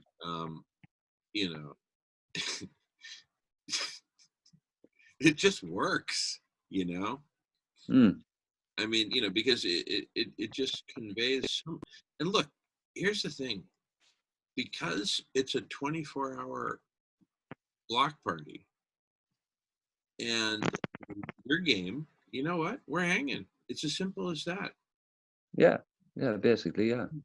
We're just hanging and chilling. We get to just hang, right? It's almost like, I don't know, I'm waiting for my mom or something like that. And she's going to arrive at 6 a.m. and I'm not going to go anywhere until she gets here. And so we're just chilling. right? Mm. Yeah. And it's like that. It's just so, and so it gives us an opportunity to just hang and just be together. Miles. Yeah. Miles, oh my goodness. Welcome, Miles. And if we get rid of that Jamin Shively window, we'll be able to see each other better. But I guess you're doing something with that here. Oh, hello. Miles, how you doing? Hey, how Good. are you, Good Miles? morning. Morning. Hey, James. How are you, Hey, Miles? how's Ireland this morning? Pleasantly calm now at the moment. We've been having a bit of a battering with the storms. So, but it's usually, Okay. we usually get hit with them every night. It seems to be a cyclical thing. We get it as soon as it gets dark. And the winds seem to arrive with the darkness. So it's been going on like that for since about November now. Although prior to Christmas, November, October, and December has been unusually warm for winter, and now we're getting the storms, but no real bad cold yet. Great. Well, great to see you here. And James, Jamin and Nolan are still giving her right on. Yeah, The they're party. still hanging in there. Fair Let's dues get to them. this party rocking. I admire their stamina, because I mean, for a good duration of it, I did lie down on my back while I was listening in. Like, so, the two lads there seem to be doing a marathon on their feet, as well as with conversation. And An amazing effort. Amazing dedication. yeah, excellent. And you know what? It also makes for a great story. And we humans run on stories. Well, that's true. So we Irish are, partial to our stories, all right. So yeah. I'm all in. Totally. No, this is red meat to the dogs. Now, James, what part of Ireland are you? I'm in Cork City. Oh, I love Cork City. Yeah, you've been here? Oops. Yeah, my wife is. Beyond me. I gotta put this thing in here. Yeah, my wife's family, or her mother, was from Ireland, All and right. And so we did a big trip 2 summers ago. I guess 2018 we were there. Yeah, and we visited Cork because she's got her Uncle Billy lives in Cork. Uncle Right. Billy, Katie. What's the surname? Sorry. Surname is Ryan, Ryan. Right, Billy Ryan. Yeah. And they live out by the big new Tesco. You know, the big Tesco that on the main drag coming into town. Yeah, down by Mahon Point. Yeah, yeah, they're right across the street from that. All right. Are you close to that Tesco? Well, if you continue up that main road, the main drag going into the city, you come to that large roundabout. You know, the roundabout on the main dual carriageway. Okay. As you come into Cork City, we call it the magic roundabout. Because it's just one large roundabout, but there's 7 roads coming into it, and nobody knows which direction they're going half the time. So it's a bit magic if you get out of it. But I'm just up as far as the roundabout, and I'm into the right, and I could walk there, I suppose, in 20 minutes. You guys want to hear magic? Let me tell you magic, if I may. You can tell us magic. Go right ahead. All right. Go ahead. You guys both got pretty good Cork connections. All right. So check this out. Melissa and I kid you guys, We talked about maybe like in late summer going to Ireland, specifically to Ireland. And Melissa told me, and we're going over the whole map of Ireland, and she said, Cork, that's the most beautiful place. We got to go to Cork. And I said, you know what we could even do?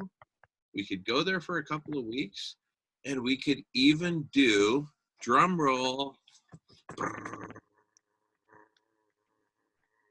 we could even do a collective intelligence block party for a full 24 hours from Cork, Ireland. Wow. Yeah.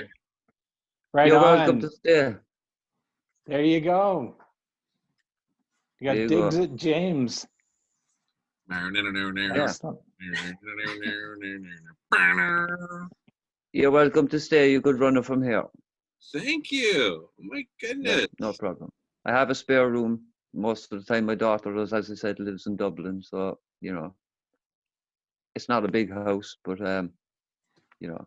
You know, and I think, when we do it from Cork and then check it out, all of Ireland's going to hear about it, right? yeah, well, I'm hoping, you know, by summer anyway, that I'm kind of after coming out of my shell a bit more about letting people in my own district know what I'm doing here, or even letting them see these. As I said, they won't get these videos up on their normal feed because they don't talk about this subject, so it's not going to be something they're interested in. They won't be shown on their recommendations or anything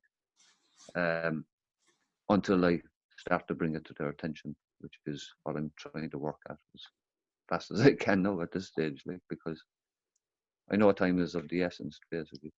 Yeah. Well, anyway, it's just magical that, I mean, here we are. Look at the three of us, and Cork. You know, what is it? The World Series in baseball. Right after the winning team does the winning run, and all the champagne bottles go Cork. That's it. Yeah, that will be it. I said, if I was moving to Ireland, I'd be a Corkman. Because Cork's my favorite city there. I loved all of Ireland, but I thought Cork was particularly nice because it's, you know, right by it's well, most places are by the water, but it's on the south side and a little more mild climate down there, and definitely, yeah. We gotta ask Jamie where. In fact, let me see if Jamie's up. Jamie, where's Jamie? Haven't seen him for a while. Here, let me text him real quick. Jamie, brother, are you up? Question mark. Check this out, man! Exclamation point. We are hanging with a super cool Irishman from Cork! Exclamation point. On the block party. Anyway, hopefully we'll hear back from Jamie. But like I said, his ancestors are from Ireland. I want to find out from what part. But listen to this. We've got a nickname for Jamie. His nickname is Tree Shredder. Now, Tree Shredder. Tree Shredder. Why do we call him Tree Shredder? Because his mind and imagination and creativity are of such capacity that it's like a giant machine that can shred any size tree, right? You just throw in a whole tree, and throw a giant, like 500-year-old oak tree, it's like instantaneously shreds it. Because, and you know, what we're talking about is his ability to assimilate information.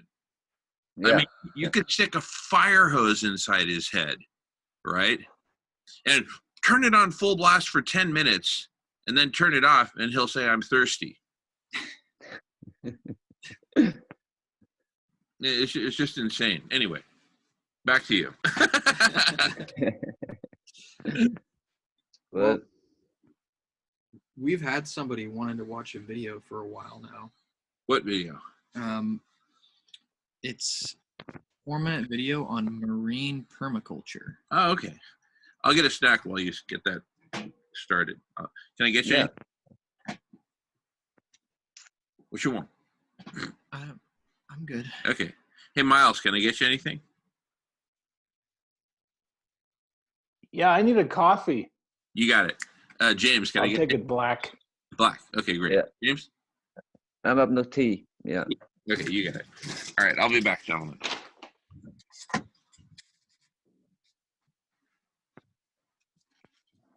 Yeah, another place we were at was Kinsale. Beautiful. Did you go to the Beautiful. castle there in Kinsale? Yes. Did you see the large castle is the main? It's called Charles Fort. It's a huge fort that was built on the right on the rocks in the harbour of Kinsale. You'd come out of the town and drive up the opposite direction to the town. So it's basically on the opposite of the dock. The castle's up in the mountain. I don't on know did we go up to the castle? It's quite impressive, but it was built by French prisoners back in the 1500s, basically, or the 1600s, I should say.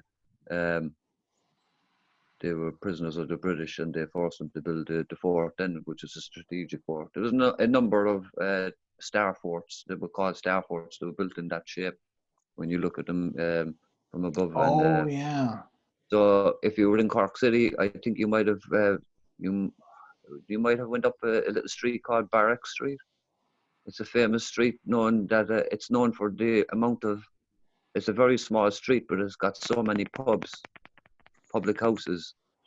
So there's a saying that you can't get up Barrack Street. Nobody can get up Barrack Street if they went into every pub and had a drink. They wouldn't get up to the other end. No. So, but there's a fort up there as well. It's called Elizabeth Fort then as well, and that's another star fort, and it covers a fairly big area within the city centre that most people don't get to see. It's there since 914 when the Vikings came. The original settlement was Vikings, and then it was monks, and then it was the British that took over and built the Starship Fort there. Beautiful history in the city, like beautiful history. Really, obviously you'd know from talking to your relatives or any people that you met over here. I'm sure you know Cork is nicknamed the Rebel County.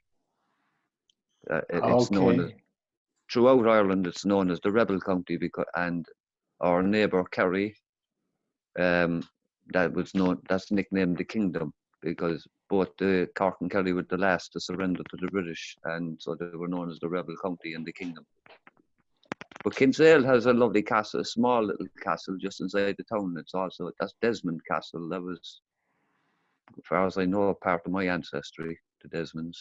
So, because Desmond in Irish means Dasavun, and it means original man of Munster. So, the Desmonds in my family, like the Desmonds go back to royalty in the whole of Southern Ireland at one time.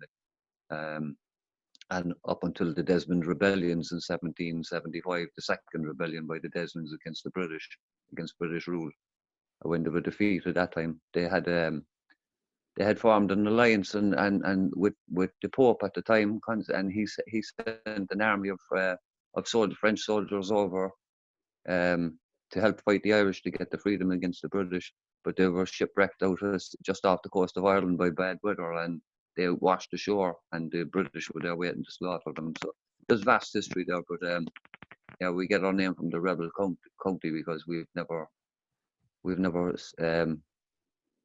bowed to tyranny, I suppose. So that's a bit of that's in all of us as well. No, thankfully, all those troubles are past anyway. Things are done through the political system.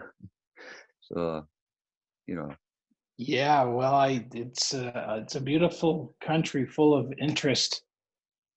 And talking about the environment, I was really surprised. Well, I guess I shouldn't be, but was shocked that Ireland used to be just covered with old growth forest not very long ago.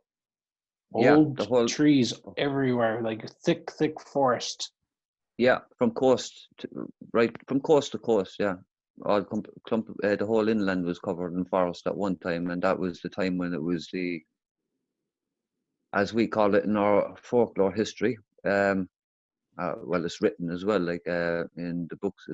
The Danan were they were the high people of Ireland back in the day, the Celts and everything else, and their religion was the tree, the people of the tree. You know what I mean? So the tree was revered and worshipped, and nature was revered and worshipped until the arrival of Christianity. Basically, Christianity just absorbed a lot of the, as it does when it comes in contact with new cultures around the world. It will absorb some of the culture's belief systems and eschatologies. They blend them in with their own Catholicism, so that, in order to assimilate them easier. Like, so, it's basically getting them to see the religion from their point of view, using their point of view. You know what I mean? And yeah, and that was done in Ireland too. Like. And then the tree, when the Celts went, or when the Druids went, the trees went. When the British came, farming and agriculture became a thing then. Like, whereas at the time, we were people who lived by the season. We gathered by the season, and we gathered the plants by the season, and that was we had surrounded by coasts, so there's plenty in the coast as well. Like, you know what I mean? So yeah, but that's just progress again, I suppose, if you want to put it that way. Well, it's I find one of the things we were talking about earlier is Carl Jung with Michael Gaio, and Nolan's also interested in Carl Jung, and we were talking about synchronicities, and what was I going to say? Well, anyway, okay. Talking about Christianity, what I'm thinking is that I think this is where we really have to be prepared to talk about what I would refer to as absurd things. They're absurd, but possibly very true, right? And so here we are, we talk about the environmental emergency we're in that nobody else wants to talk about. So people can't deal with that because it's absurd. And they don't want to talk about it. They're just for some reason they're blocked, right? So for me, I think, well, for all of us, it's really the biggest hurdle isn't actually to create the mirrors that are needed to at least try to cool the earth. Even if we got some mirrors deployed, at least we could say we actually tried something. But again, so people are, for whatever reason, blocked from being able to face the difficult absurdities, and so you have trouble talking about the whole situation we're in. Also, I'd say we have to confront Christianity as well. Oh, look, Melissa's up. Good morning to you. Good morning. Top of the morning to you.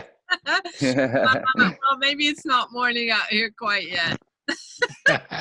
Morning. Hi, Miles. So hi.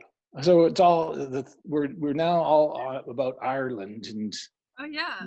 we're blending Ireland and our ecological emergency together here. Are you Irish, So, Miles? well, my wife, her mother was, she passed away about 10 years ago, sadly, but her mother was from Ireland. They're from Roscommon, little town of Roscommon, or no, is that Castlereagh is the town. Their Castlereagh is in County Roscommon. Yeah. County Roscommon. So she still has, we still have relatives there. So when we went and visited, we had just a great grand time, as they would say, Yeah. visiting family. All my family are from there. Oh, you can tell I've got red hair. Oh, where do you still have relatives there, Melissa? Yes, I do actually. Oh, wonderful. All right. And where are they from, Melissa? Cork. From Cork. Oh my God. Sorry, I must have missed that because I'm kind of losing a little bit every now and again. I was there actually like 10 years ago. I drove down from Dublin to Cork, went to Kenmare, Kilkenny, up to Limerick, sort of did the loop. And I taught architecture in Kerry for a bit, because I grew up in London actually. All right, very good. Wow. And I studied architecture, so the guy I was teaching with lived just outside Belfast, so we did a teaching stint there, which was really interesting. That was way back when, Belfast was a bit rugged. Let's just put it that way. And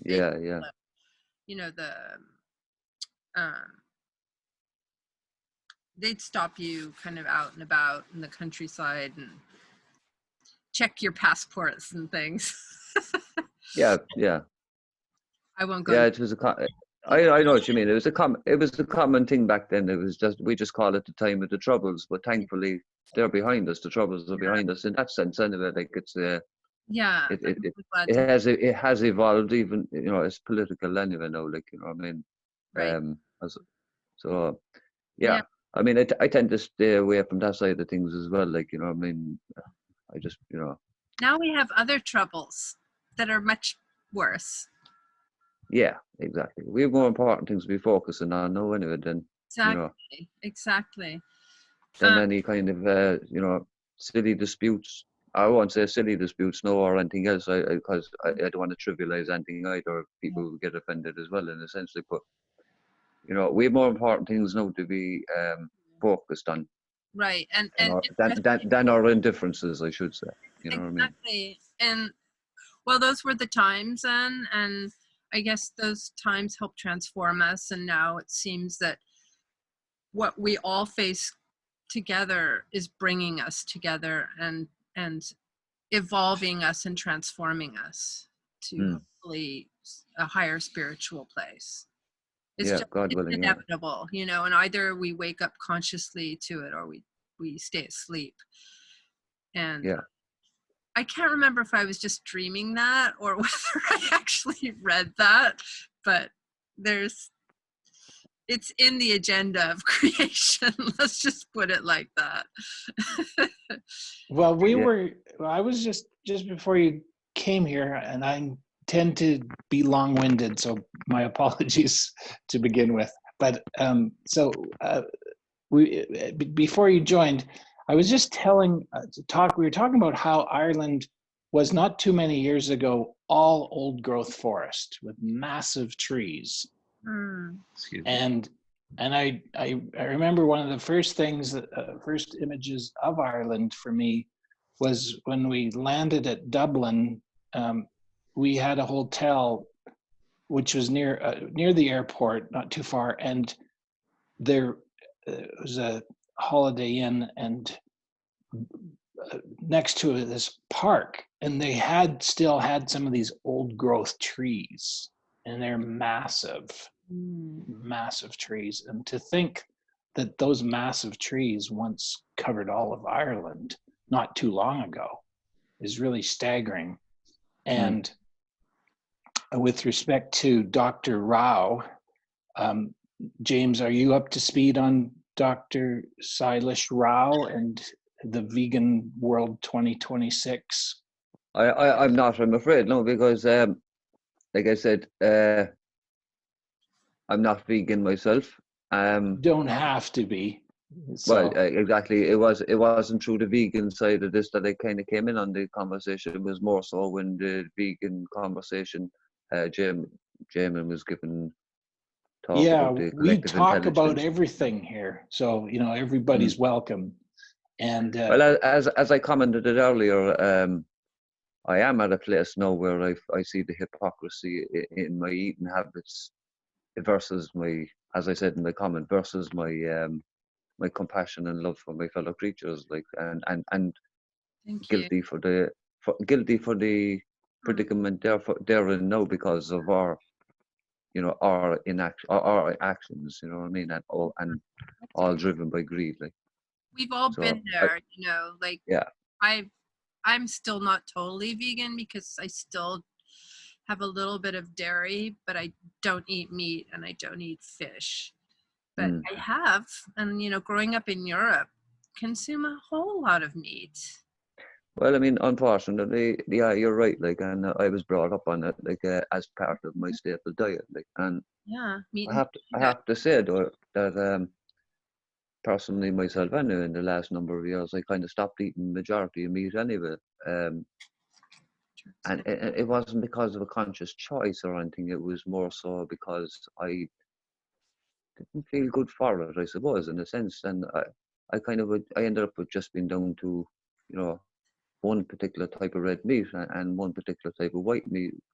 Um, and even though I don't really push that either anymore, really. Like, so Mm. my daughter, my daughter is, I suppose she's a born vegetarian in a sense. She doesn't like meat from birth, and a lot of my nieces and nephews. Yeah. I find that with a lot of the generations that are being born now, they Yeah. they instantaneously revile that meat being put in them out, you know, when they're that young, like, or given to it, given if it was given to them, like, Yeah. you know, majority of my nieces and nephews have chosen from a very, very young age to not eat meat. They couldn't explain why. They just said that, no, I don't like that. I'm not eating it. I don't want to eat animals. That's what they were saying, like, which is an explanation, I suppose. You know what I mean? But Well, if they're being wired differently, I was just reading an article today by Rudolf Steiner. Do you know Steiner's work? I've read Steiner's work when I was about 16 years of age. I was very inquisitive, as I was saying to one of my conversations with Peter Miller. So, as a young person, I was very inquisitive and questioned things. So, I like in my search for answers about religion, I went into all sorts of different, you know, places for information. But yeah, Rudolf Steiner was definitely one I came across. I think his first book was Occult Sciences.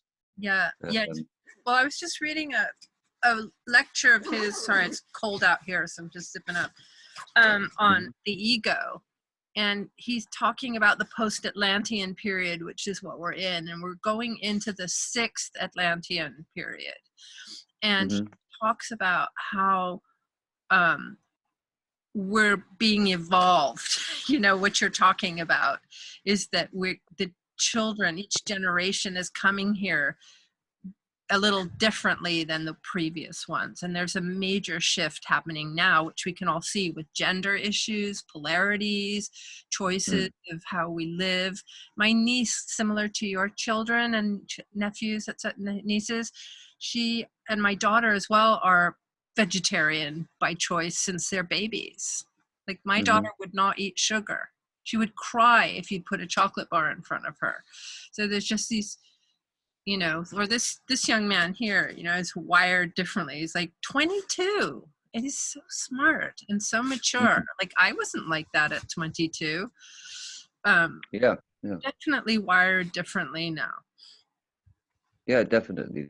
I've got a nephew just about similar age to himself there now, and he's never eaten meat since he was born. He just had an aversion to it since he was born, like, and he grew up mainly on vegetables and cereals, and you know, he's, you know, he's managing he's working in a company there now. He's you know, a top manager in the company. You know, he works with his hands. He loves to work with his hands anyway, so he's still a hands-on person. Beautiful. I believe that definitely it's all changed. It is definitely all changing, and it's happening generationally. And because of, I suppose, my age and the amount of generations I have my own, I'm the youngest of my family. As I was explaining to Peter, I have 7 siblings, like, and I'm the youngest. And my parents were born in 1927 and 1929. So you know, I have a lot of nieces and nephews who are older than my own daughter. My daughter's 30 now. So my nieces and nephews are and grandnieces and grandnephews, I have to emphasize. So I can see them all in one tableau live and see the generational changes in each stage of each one of them, because it's just a couple of years between them down along the line. It's like literally looking at what you're saying, and I understand where you come from with Rudolf Steiner anyway as well. Yeah, definitely. Yeah. And it's like like I said, it could be a kind of an epigenetic trait as well. You know what I mean? You know, if your belief is strong enough, that's what epigenetics says. Like if your belief is strong enough, inherent and strong enough, you will pass that on in your genes to the next generations. Yeah. There is this, I don't remember the author's name, but a book called Biology of Belief. And what he's saying is that whatever we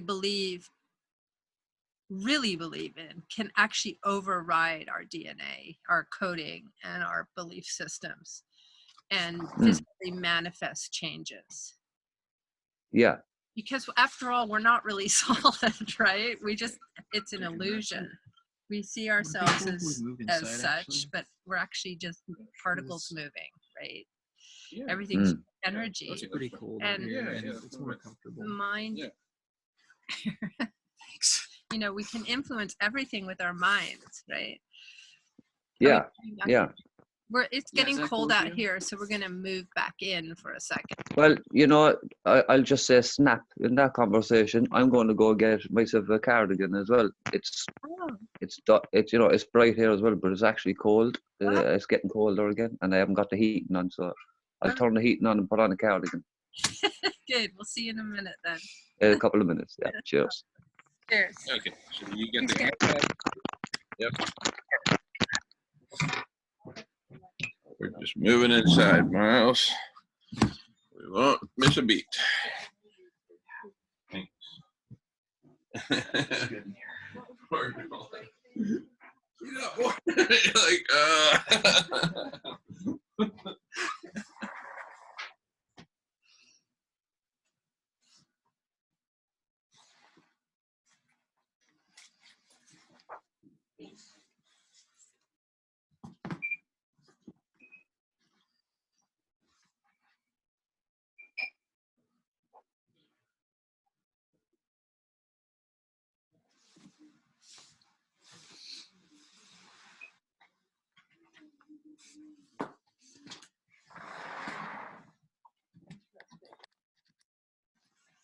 Okay, so Jamin Love, here's this to go back on the wall over there. Or no.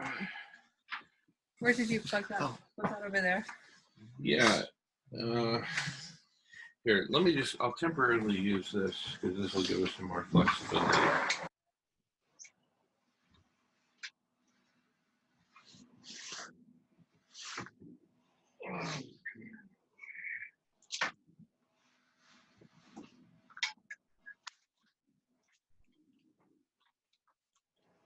I don't know if that last one actually works, so check and see.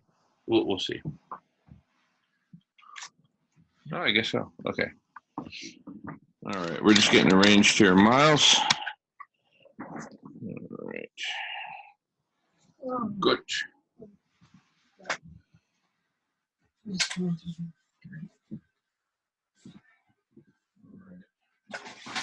Nolan, I set aside some pasta and sauce for you.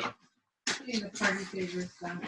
Okay, thanks for that. And I'm gonna move that parasol because if it rains, it'll pull the wire. Yeah, point and click, sweetie. Okay. Well, the one on the hot tub, I just want to bring it back Onto the bench. Can I touch it up, please? Can you grab that?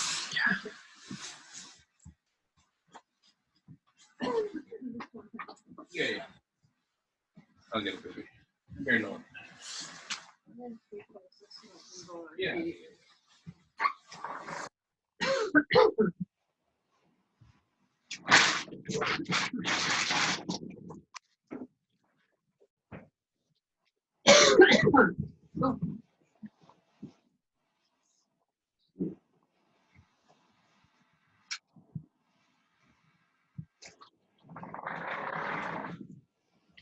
Adam's back with us. Oh my goodness. Adam Thomas. All right. Yeah, he said he might be back. So his audio is connecting.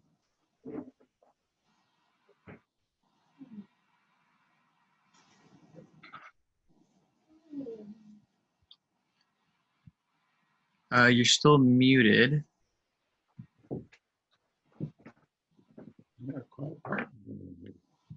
Here, I just unmuted you, Adam. Thank you. Appreciate that. Good morning, y'all. Mr. Miles, good morning. Good morning. Good morning, Adam. Long time, no talk. James Desmond, I've been in the chat before. In some of the chats. All over the place, actually. How you doing, James? Hey, how's it going? Adam, Okay. how are you? Just having my coffee. Good, good. I just decided to kill 3 birds with 1 stone myself there. So I turned on the heat and got a cardigan and made a cup of tea. Very good, very good. Yeah, I know you already, James, because I've seen you, and as Adam has alluded to, on another channel. So I know you were on Peter Miller's show. That's right, yeah. The Lily Yeah. Great guy. We got to bring Peter Miller over here to the block party. I agree. Yeah, definitely. I mean, he's definitely doing good work with that anyway. And he lives not too far from me. We're both in Alberta, Canada. And I told Jamin, I said I had an idea when we were talking with Michael Gaio, because Michael Gaio was presenting a very interesting website. I said, the way we can get people to come to this 24-hour block party is we just put it out there, at such and such a time, we're going to be talking about your website. And then people would go, what? Who are these people? Who are they? What are they talking about my website? I got to come into the block party, find out what these people are up to. So, we just start doing that because there's everybody's got all kinds of great YouTube channels, great websites. They're just sitting there doing nothing. But Jamin and the Radish team, they want to bring everybody together. So if we just start talking about them, letting them know, like I'm talking about their website, we're not going to talk about people. Not going to, we want to avoid being hurtful or anything, so that's why I'm emphasizing we talk about their website. So we're not going to talk about them as a person, unless it's something good. But don't you think that would bring a lot of people in, like Peter Miller? It was like 7 of us. It was like 5 in the morning. Yeah, definitely. There's 7 of us here. And it's like almost 5 in the morning. It's crazy. That's awesome. 7 over here in Chicagoland. Just hitting on it. Took a couple hour nap there. My phone still didn't get to 100%, but I'm jumping on anyway. I don't care. We got the last hour here, and I'm just mad I missed the last show, but that's okay. I'm here. You guys rock and roll, man. Yeah. Somebody's been thinking about me. Good. Love it. What? Melissa, good morning. First time meeting you too. Yeah, nice to see you, Adam. Yeah, very nice to see you guys. Nice to see you two together. You guys were separate there when I first watched the show yesterday, and I was like, wait a minute, what's going on? Yeah, I'm an artist, and I was down at my studio. Oh, okay, nice. Yeah. I seen the deer and stuff. I did see the live shot of the deer. Wasn't That was that pretty cool? neat. Yeah, I was on and off all day, but probably missed about half of it. Well, there are going to be plenty more of these, so you'll be able to join and bring us your voice. Yeah. Any Friday. Every Friday. Any and every. No doubt. I'm usually going to join on a cell phone, so I'll have to jump on and off periodically when I charge in between. Unless I get I do got another battery, but it's not the best battery. I did buy a replacement. Where So are when I you? got- Where are you at? Westville, about 45 minutes away from Chicago East. Oh, okay. Yeah. So we're Indiana. about to get a nice warm front today. Almost 50 degrees we're supposed to get today Oh. and tomorrow. I heard it had been 70 degrees in the Antarctic. Yeah. That is just Wow. incredible. Yeah, I think those big glaciers are calving a lot, and It's they're trying to cover it up, of course, from what articles I read. yeah, it's not looking too good over there. Yeah, and it's, Yeah, To be expected, yeah, but how could you expect something like that? It's just it's Yeah. world ending. That's a world ending thing. Is life as we know it, at least. Yeah. Well, Unreal. we were just talking about an article I read by Rudolf Steiner, who's an anthroposophist. He started the Waldorf schools back in the early 1900s, I guess it was. And it's an article of a lecture he gave on the ego, in which he talks about the evolution of humans. And he talks about how we're in this moving into the 6th post-Atlantean phase. And Melissa, when Yeah. he talks about the ego, is he referring to the ego as Jung would have? Carl Jung refers to the ego more of a. The ego is the part of our soul that is in the world, so to that's speak. exactly right. Okay. Yeah. Because we're moving out of group souls. So I don't know if you've had that experience where you can, like, people can look at me and go, oh, she's an artist. I'm part of that soul group, I guess.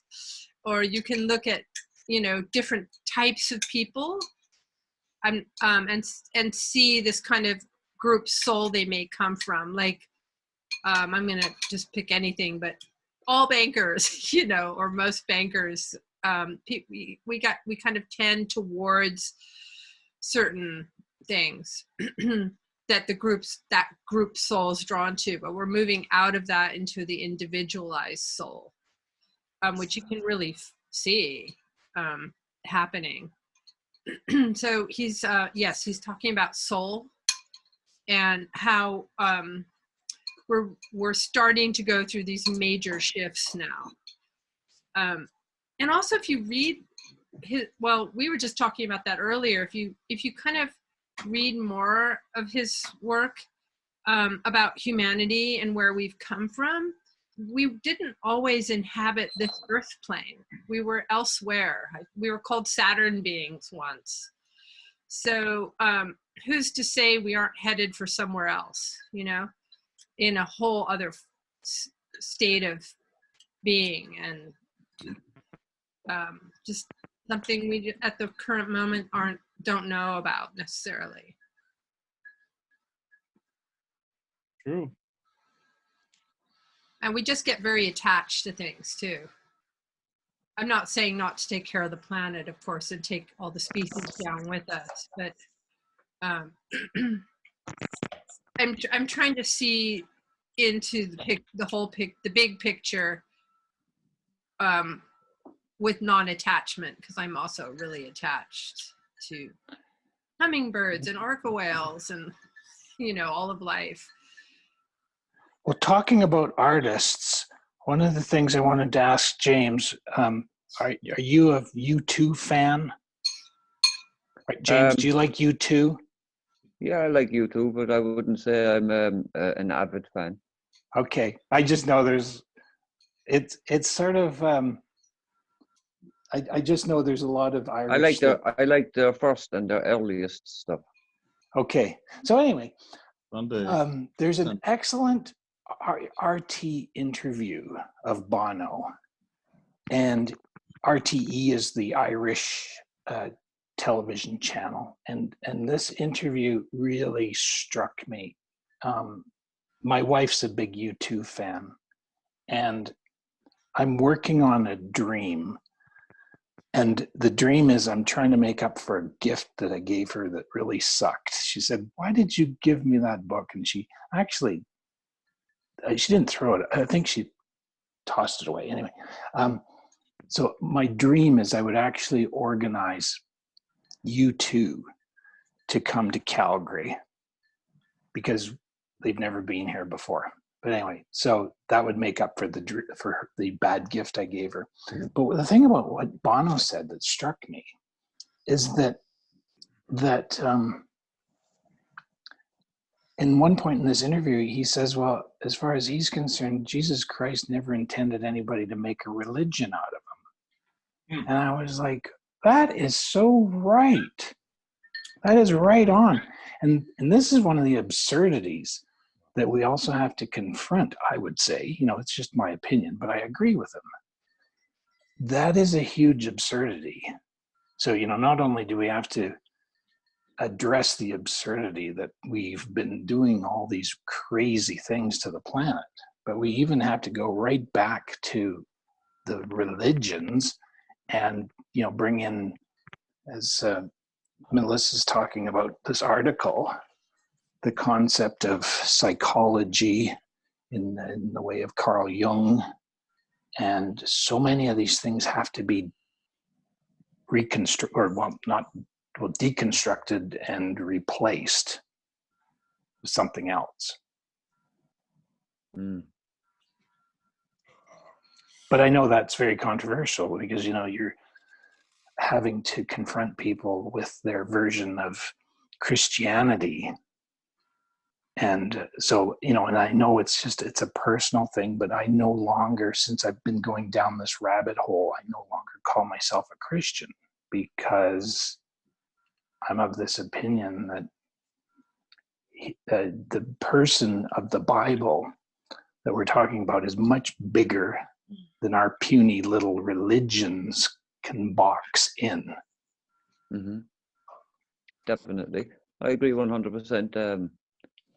I was born into a Catholic family. I was,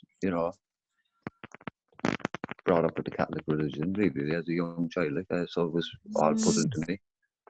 But I don't call myself a practicing Catholic anymore. You know what I mean? So it's not that I don't have a belief in God or anything, but I don't believe in the Catholic church, you know what I mean? And yeah, for obvious reasons.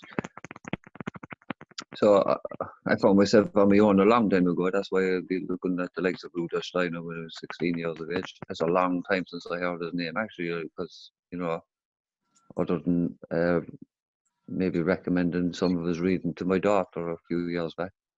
But yeah, I'm not a practicing Catholic, but I still talk to God. yeah. In the God that I see, I believe in, you know what I mean? As I say, I can't convince you for reasons which satisfy me. But I remember a saying from Rudolf Steiner, all right, where he said that I think if I'm getting it right, is that no one from the very outset can declare of something to be unknown when from the very outset he declared it to be unknown to himself. So, I think that's right anyway, but he was on about people saying there's no such thing as afterlife or anything else like that, or a spirit body or anything, as you were saying about the ego. It's part of us. He also spoke about the etheric body and the astral body, and so I it's a long time since I read his book now, as I said, so I'm only trying to kind of grasp at what it is you're trying to come to yourself, but I get where you're coming from, all right, and I understand what it is you're saying, you know what I mean? Yeah, I like how you put it. So the quote you just said, if you're going to say something's unknown, you can't talk about it, or don't try to think if that you declare know it to be if you declare it from the outset to be unknown to any unknowable, then how can you declare it to be unknown? Right, that's so right. And that's where this individuation concept comes into it, because it's a journey to the self, the God image in each of us. we all have an individual God image, which is part of, it's like, what do they call it? A fractal. It's a fractal of what's out there. That's nice. That would be another really interesting website to start talking about on the on this channel is the Ken Wilber's integral theory. Are you everybody know what I'm talking about? Integral. Well, The integral theory. Yeah, Ken Wilber. well, you know, not only that, but Michael Gaia studied at the California Institute for Integral Studies. That's where he did his undergraduate. Oh, I didn't know that. That's so. Did he studied with Ken Wilber at any time? I don't know. I can't say one way or the other. I don't even know if Ken Wilber is at CIIS in San Francisco. But if he is, okay. But it's all connected to integral. Exactly. Oh, that'd be He's so all into cool. fairy and mythic systems, and you know. Okay, now that makes more sense. I wasn't making the connection of integral with what Michael Gaia was talking about, the college that university he went to. Miles, can I ask you, like, to just say something about Ken Wilber's work? Okay, very quickly, from what I know, you see, there's all sorts of stages of development in all these intelligences, right? And we've talked about this on the channel, that it's actually collective intelligences in a sense. We can say intelligence as a huge ball of intelligence, but that intelligence is made up of intelligences, plural. And there's stages of development in all these different intelligences. So there's kinesthetic intelligence. A person who's an expert in karate has a very high level of kinesthetic movement intelligence. There's aesthetic intelligence. So Melissa is more advanced I would suggest, not knowing everybody, but probably the most advanced in the artistic intelligence. And Nolan and Jamin are very high in a mathematical and computer type hierarchy science and intelligence. So if we think of all these different intelligences as having stages of development for us to rise through, Ken Wilber and integral theory really collects a lot of information other people have done as well, and puts names to the different stages that you rise through. So Carl Jung also had stages of a development of levels of consciousness. And for example, when we're born, we are in a archaic level of development.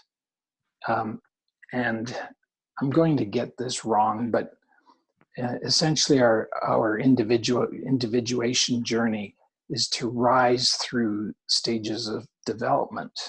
And that's why Carl Jung actually said he really focused on people who are in the later part of their life, because they're more likely to have been able to rise through those hierarchies, those stages of developments. So Maslow's needs hierarchy is essentially that we have to have our the lowest level of need met is to have food and shelter, and then the next needs level of stage is to have a job and work and a career, and then you get married and you'd start forming relationships because you do have a relationship need, and then eventually you sort of start to realize that there's even there's a self-actualization opportunity that you can get to if you've got your lower level needs met.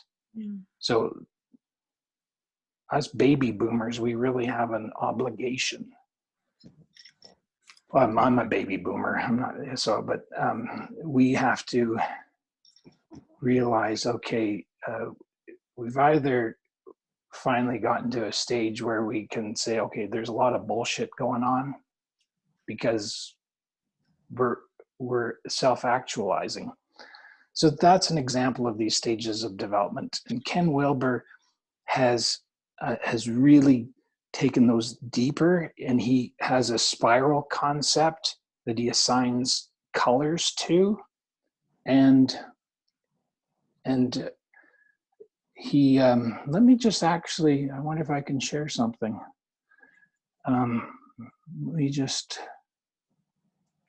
So go ahead, Melissa. Any questions while I try to find a Well, I was just from what you're slide? describing. I mean, Steiner talks a lot about the stages of evolution we go through throughout our lives. So, you know, pre losing your milk teeth, he suggests not teaching math to children because we haven't come into our rational state of being yet. And once we get our other teeth, then we're coming into more of the intellect. So it just sounds like Jung might have been really influenced by the work of Steiner. I'm very new to Jung. I just started joining in with Skip Conover. He's a gentleman, Donald Skip Conover. He's a retired United States Marine officer, and He joined us last Friday, Miles. Did he really? But he was on for a little bit, and it was in the middle of some pretty intense discussion, like I think, between Dr. Rao and Alan Savory, and I forget that. But all I remember was there was a lot going on.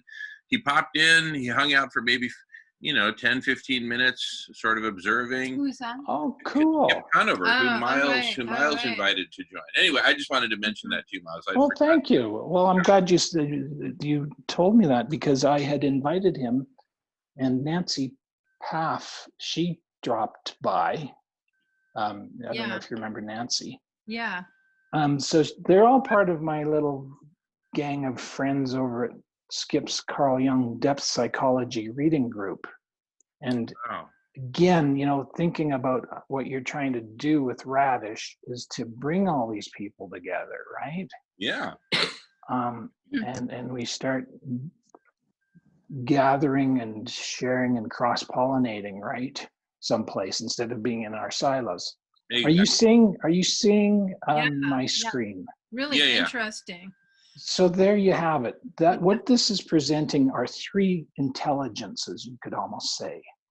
So, well, they're not all intelligences. Like Maslow's is a needs hierarchy.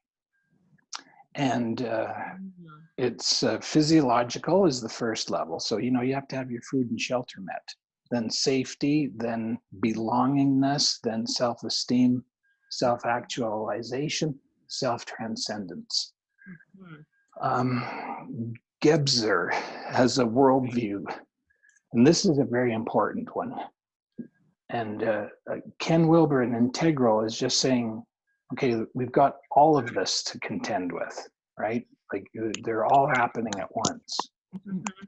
So Gebser's worldviews, this is important for us, what we're talking about, because you begin with an archaic worldview, which is would be pretty much like stone tools and fire, and going around taking down a woolly mammoth and putting it on the barbecue. That wasn't a very vegan comment. I was just gonna say that. Digging for potatoes. You should have said picking nuts and berries. No, you Okay, said digging up your spuds. I'm gonna tell the vegans on you. I'm gonna tell them. I'm just kidding. Come on. Well, but as I said, and I'll just explain very quickly. I don't call myself vegan. As I said, I'm calling myself Miles because I'm just this flawed human, right? I'm just a Miles. You're a beautiful being of light. Oh, well, thank you. But you see, this is where this all comes together, because we're actually developing from the energy of each other, which is what you're sort of talking about as well, Melissa, right? This Yes. fellow Steiner, and we can rise up to a worldview which is the integral worldview, which sort of is this Zen state, maybe, or it's something where you're just really at peace with everything, even all the problems, if we can Yeah. imagine being at peace with the problems. Can I just say something about that, Miles? Because intuitively, what comes to me with that stage is we've integrated all the fragmented parts of ourselves. Okay. All of this development, and we've integrated them, and we become balanced. And once we're balanced, then, you know,